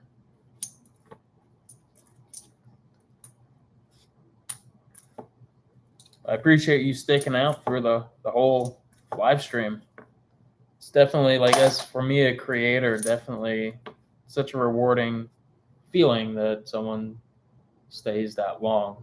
We got another die chip right here on the 2021 crossing the Delaware quarter, meaning that we got error number 4, 3 of them being the Washington crossing to Delaware, 2 of them on the left side, 1 of them on the right being the half crown. And I am super psyched that I got that one. The only thing left now with those errors is the full crown. And yes, Zay, I enjoy talking to you. I mean, it's a common interest that we share, which is going through coins, talking about coins. And I enjoy the stories that you shared with me. I wish you all the best of luck, and I sincerely can't wait until I start looking at your channel, because you seem like a pretty round-up guy, and I'm sure the content that you're producing is as good as the conversations that we're having. So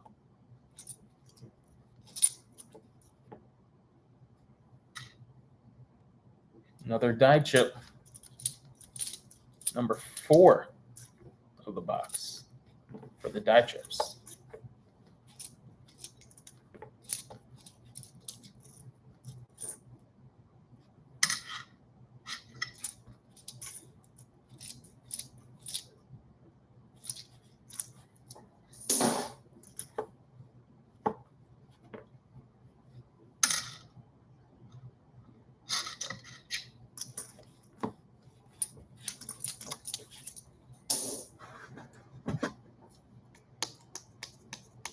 So now the thing that I'm regretting the most after going through $1,000 worth of quarters is that now I got to roll them all up and bring them back to the bank. Because again, there's no coin machines here in Florida that I know of at the banks that I use. At least I didn't see any. I mean, one thing I could do is go to like Walmart and just pay for all my groceries and spare change. And they have the capabilities to do that. You just put it in the coin chute. Something I should have probably even done today when I was at Target, but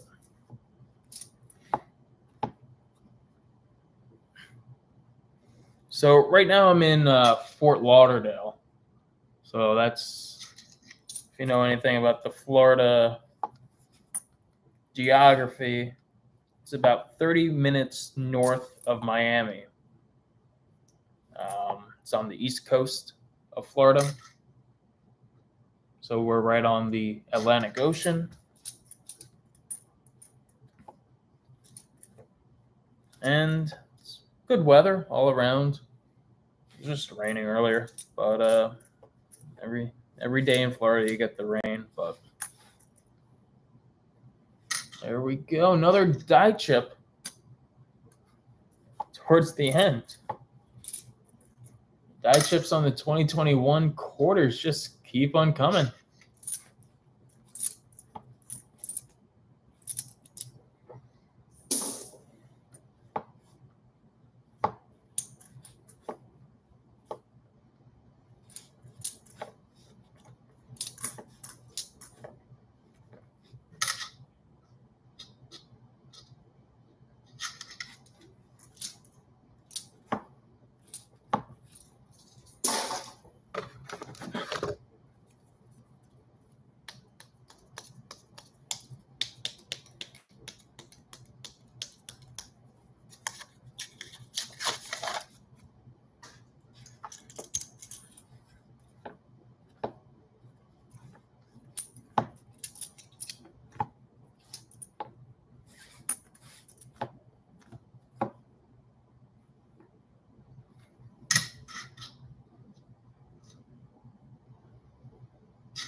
That is a problem, especially with the coin shortage that's going on in the United States. I mean, depends on where you are from, where you can get those coins. Like I was in Atlanta I was in Cummings, Buford, Georgia, as well as Richmond, Virginia, and they had no problem getting coins to me. But like if you go into, I guess, a more populated area, such as like New York, from where I live, they're just giving you a hard time of getting coins. It is just an excuse, you know. They don't want to be bothered with a small coin collector like myself.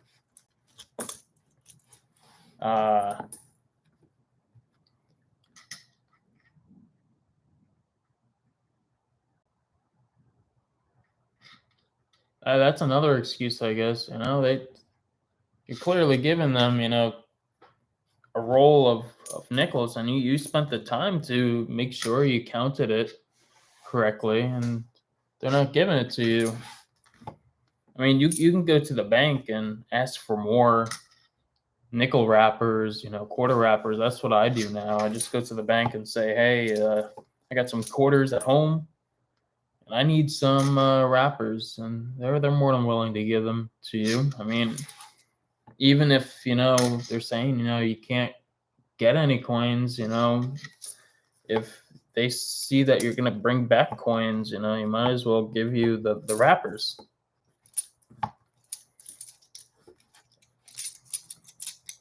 You know, I run out of coins occasionally too. Then I just spend the whole day just going bank to bank to try to replenish my stock, and usually I do all right. You know, I get a few boxes here and there. Some days it doesn't work out as good as I would hope, but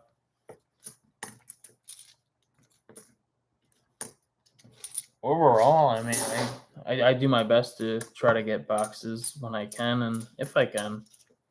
I know, like, some other channels, I always see them with, you know, boxes of $half, and they developed a well enough relationship with their bank tellers to allow them to order $half and boxes in bulk, which I envy. But I'm not home enough to, you know, get that relationship with my bank tellers. I'm starting to. I managed to get or clear out one bank's $2 bill collection as well as their $half, and they're like, yeah, thank you very much for, you know, getting rid of these. I've been trying to get rid of them for a while, but like people like us, you know, we're the ones that collect them and don't mind picking them up so that we could go through them. Okay, nice.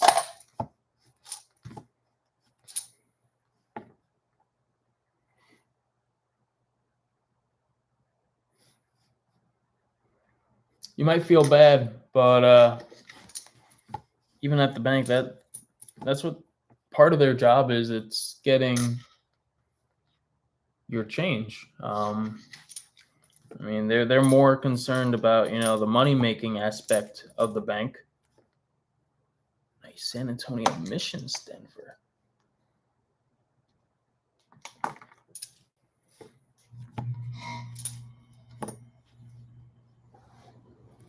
But at the same time, they're there to help you out as a customer. And like, even if you don't have an account there, you know, the worst they can say is no. And then that's happened more times than I could count on one hand. But the worst they can say is no. Even if you do have an account, and they use the excuse of there being a coin shortage that they can't help you, but worst they can say is no. And that's why you try to go to as many banks as you can. Yep, that's what you gotta do. If you don't have access to a coin machine, might as well not make it a failed trip. Just get the wrappers.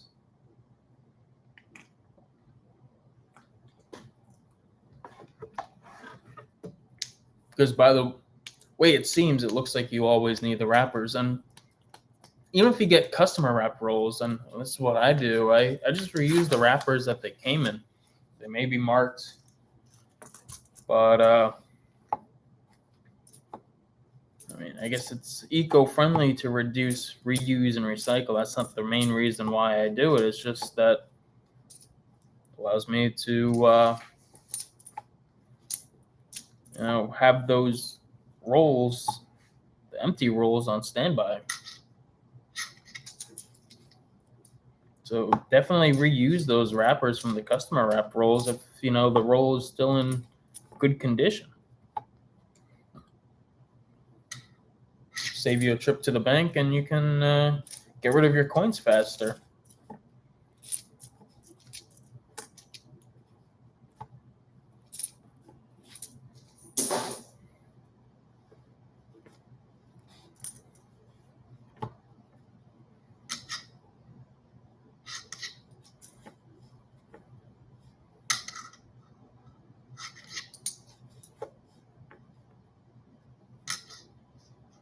It's definitely more than one strategy to attack coin roll hunting, and definitely listening to others is the best way to learn.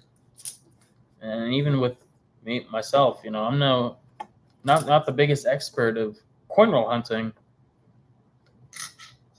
but I do enjoy it, and I do love learning from other people who also share the common interest and hobby that is coin roll hunting. So definitely learn as much as you can. I mean, you're still young. I'm still young too, but the best advice I can give you is always ask questions. And this goes not only for hobbies, but it goes for the real world too. Always ask questions, learn as much as you can, take all those lessons with you, and you'll go far.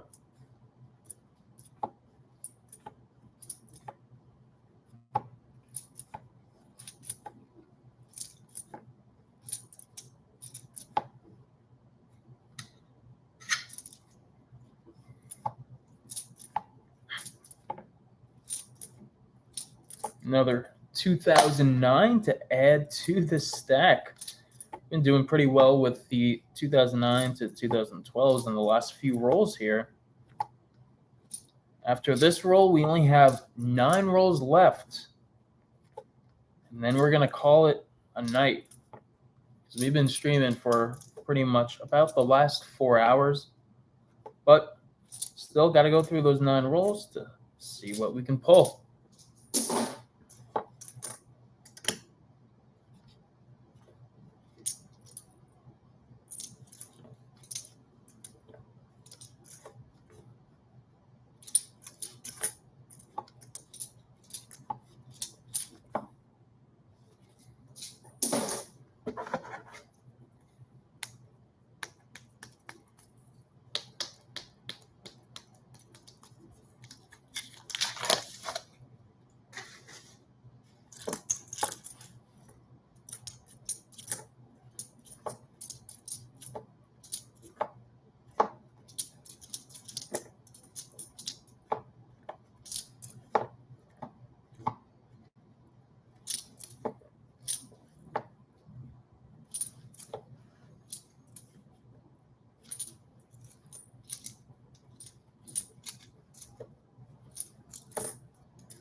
There's a Yellowstone. Do I have a Yellowstone? No.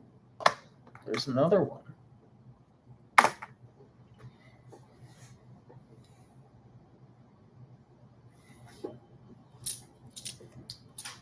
So Southwest Ohio has a stream at 8 p.m. tomorrow. Is that correct?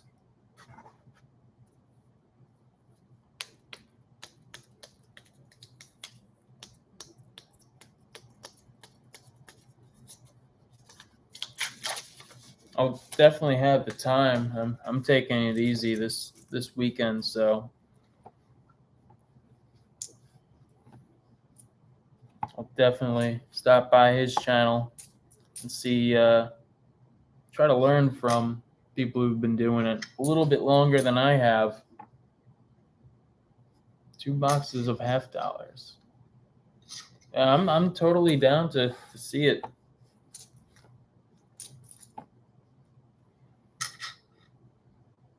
Wishing him good luck in his attempt to find silver, and I'm guessing that he does the buying of the boxes where subscribers buy boxes and he hunts for them on the channel. So hoping he finds some silver. One thing that I want to start doing on my channel that I know a lot of the other YouTubers do, at least with coin collecting, is I want to start to try to get into giveaways. So 1,000 subscribers came so quickly that I didn't really even have time to get a giveaway set up. And I don't know what the best giveaway is. I know a lot of people like silver, so I'm going to look into going to an LCS and try to get some junk silver coins that I could try to give away on my channel. So that's something that I want to look forward to with the future of the channel, and that's giveaways.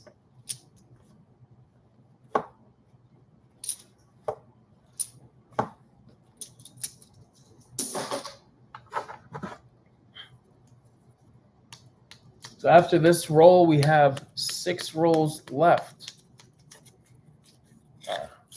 Back to the giveaway thing, I'm thinking of also just trying to use my finds as a giveaway, like W mint mark quarters, even some of the proofs that I found this episode in the last box. I'm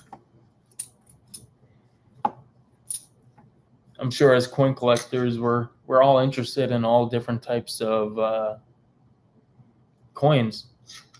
So I'm sure that any coin that's given away is a good coin to somebody's eyes and that somebody wants it.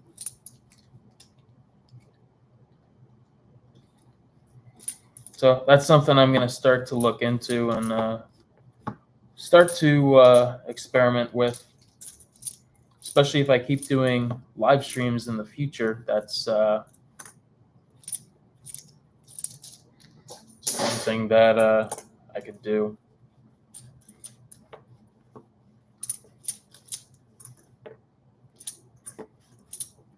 But yeah, I'll definitely join in tomorrow for Ohio's live stream.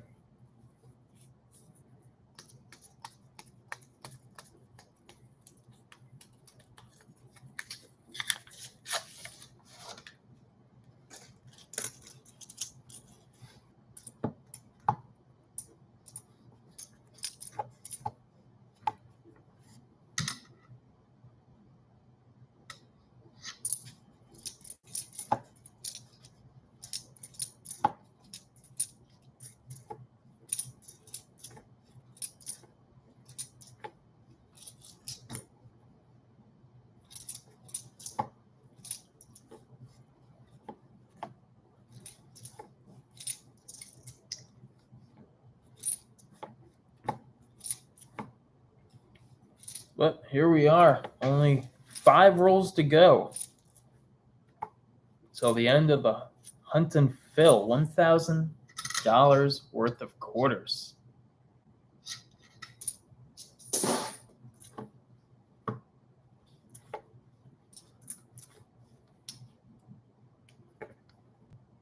That's a nice one.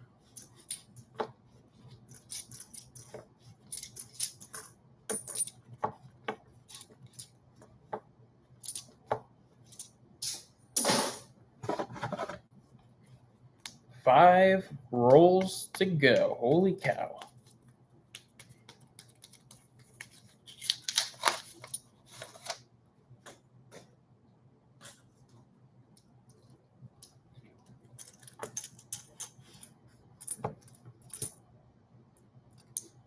A lot of shiny Denvers I've been seeing. No W's in this box, unlike the last box we hunted.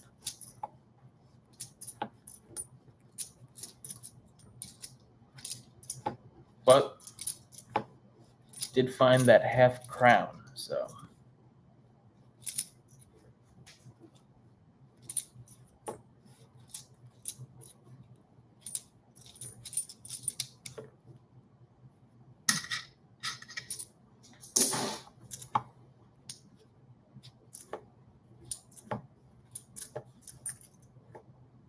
Oh, that Alabama. Very nice condition. Very nice.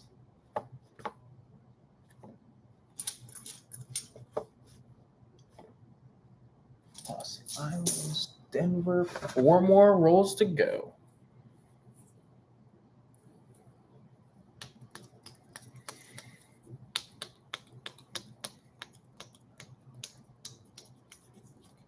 That's a good idea there, Zay. The Penny Hunt and Phil series, I love them because I am taking albums.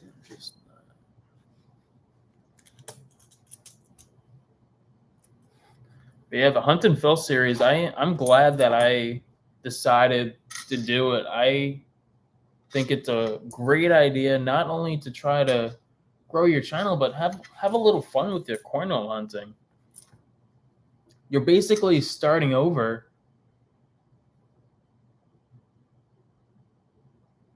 Hey, even if you continue on from your cornhole hunting escapade, it's a great way to grow your collection and focus on your collection, which definitely helps in the long run if you want to try to have at least one of each coin.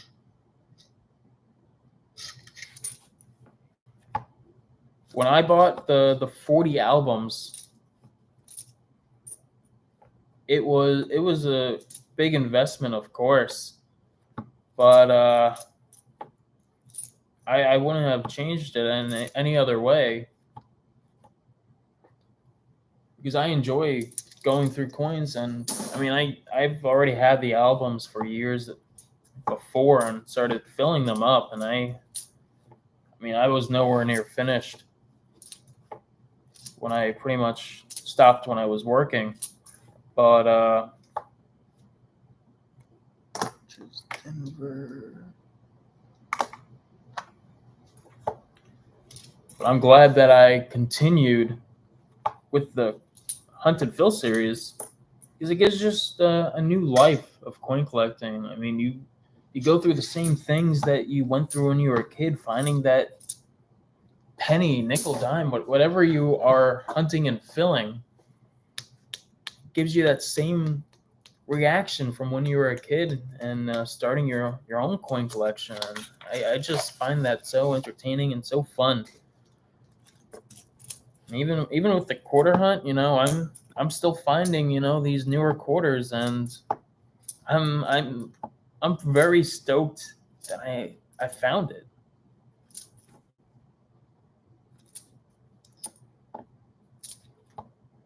Gives you a different type of excitement, and that's the one thing I love about coin roll hunting. It,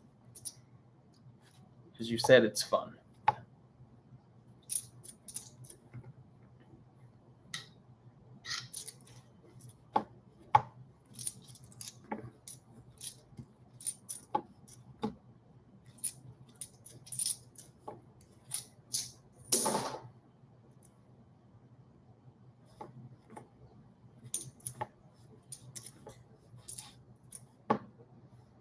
It is treasure hunting. You never know what coin you're going to end up with in your hand when coin roll hunting, and that's the most exciting part. Again, it's not about the money. When coin roll hunting, you're not here to make a profit. If you are, probably doing something wrong. Because the odds are, if you're finding, $17,000 penny, if you're gonna find, a 1992 close AM penny, the odds aren't really in your favor because only like 17 of those pennies exist. But it's more about the fun. Oh yeah, definitely, lots more ways to make money.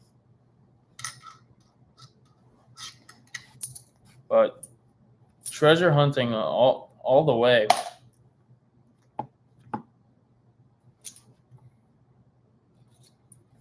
That's all we're doing, and a lot of the coin roll hunting channels also do the metal detecting, and that's a new element of treasure hunting all in itself. It's something that I don't do.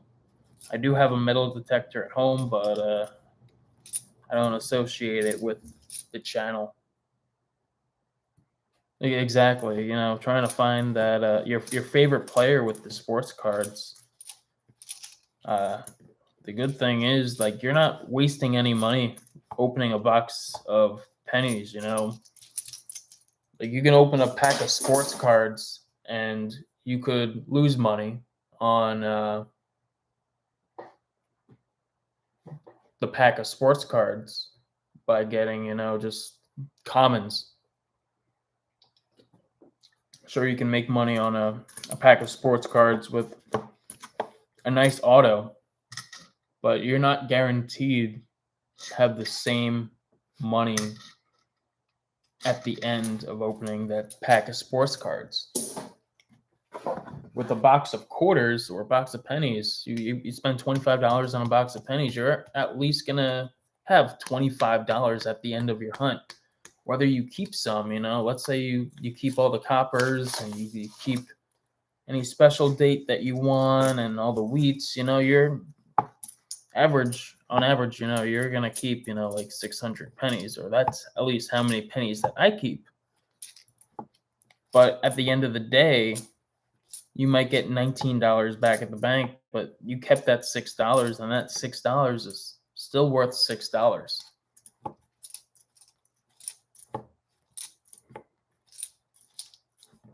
So in the end, you're not losing any money, you're just hoarding the money. But with that,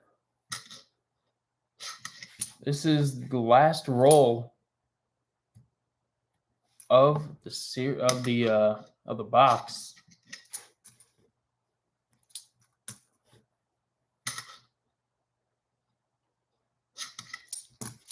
It doesn't seem like we're gonna find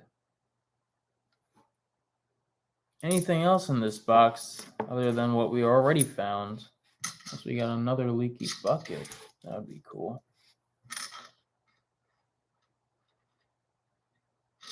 No leaky bucket, but that's the end. $1,000 worth of quarters. And in this hunt, we did find a few 1998s, not as many as the last box, not as many errors. We did find 5 of the Washington Crosses, the Delaware quarters, including one with the half crown, which it's still bizarre that I actually found one. But that's the thing about hunting in different states. You never know what you're going to find, and that's bizarre. I did have a few album fillers as well, and I look forward to putting them in the album. But for tonight, that's about it for the end of the stream.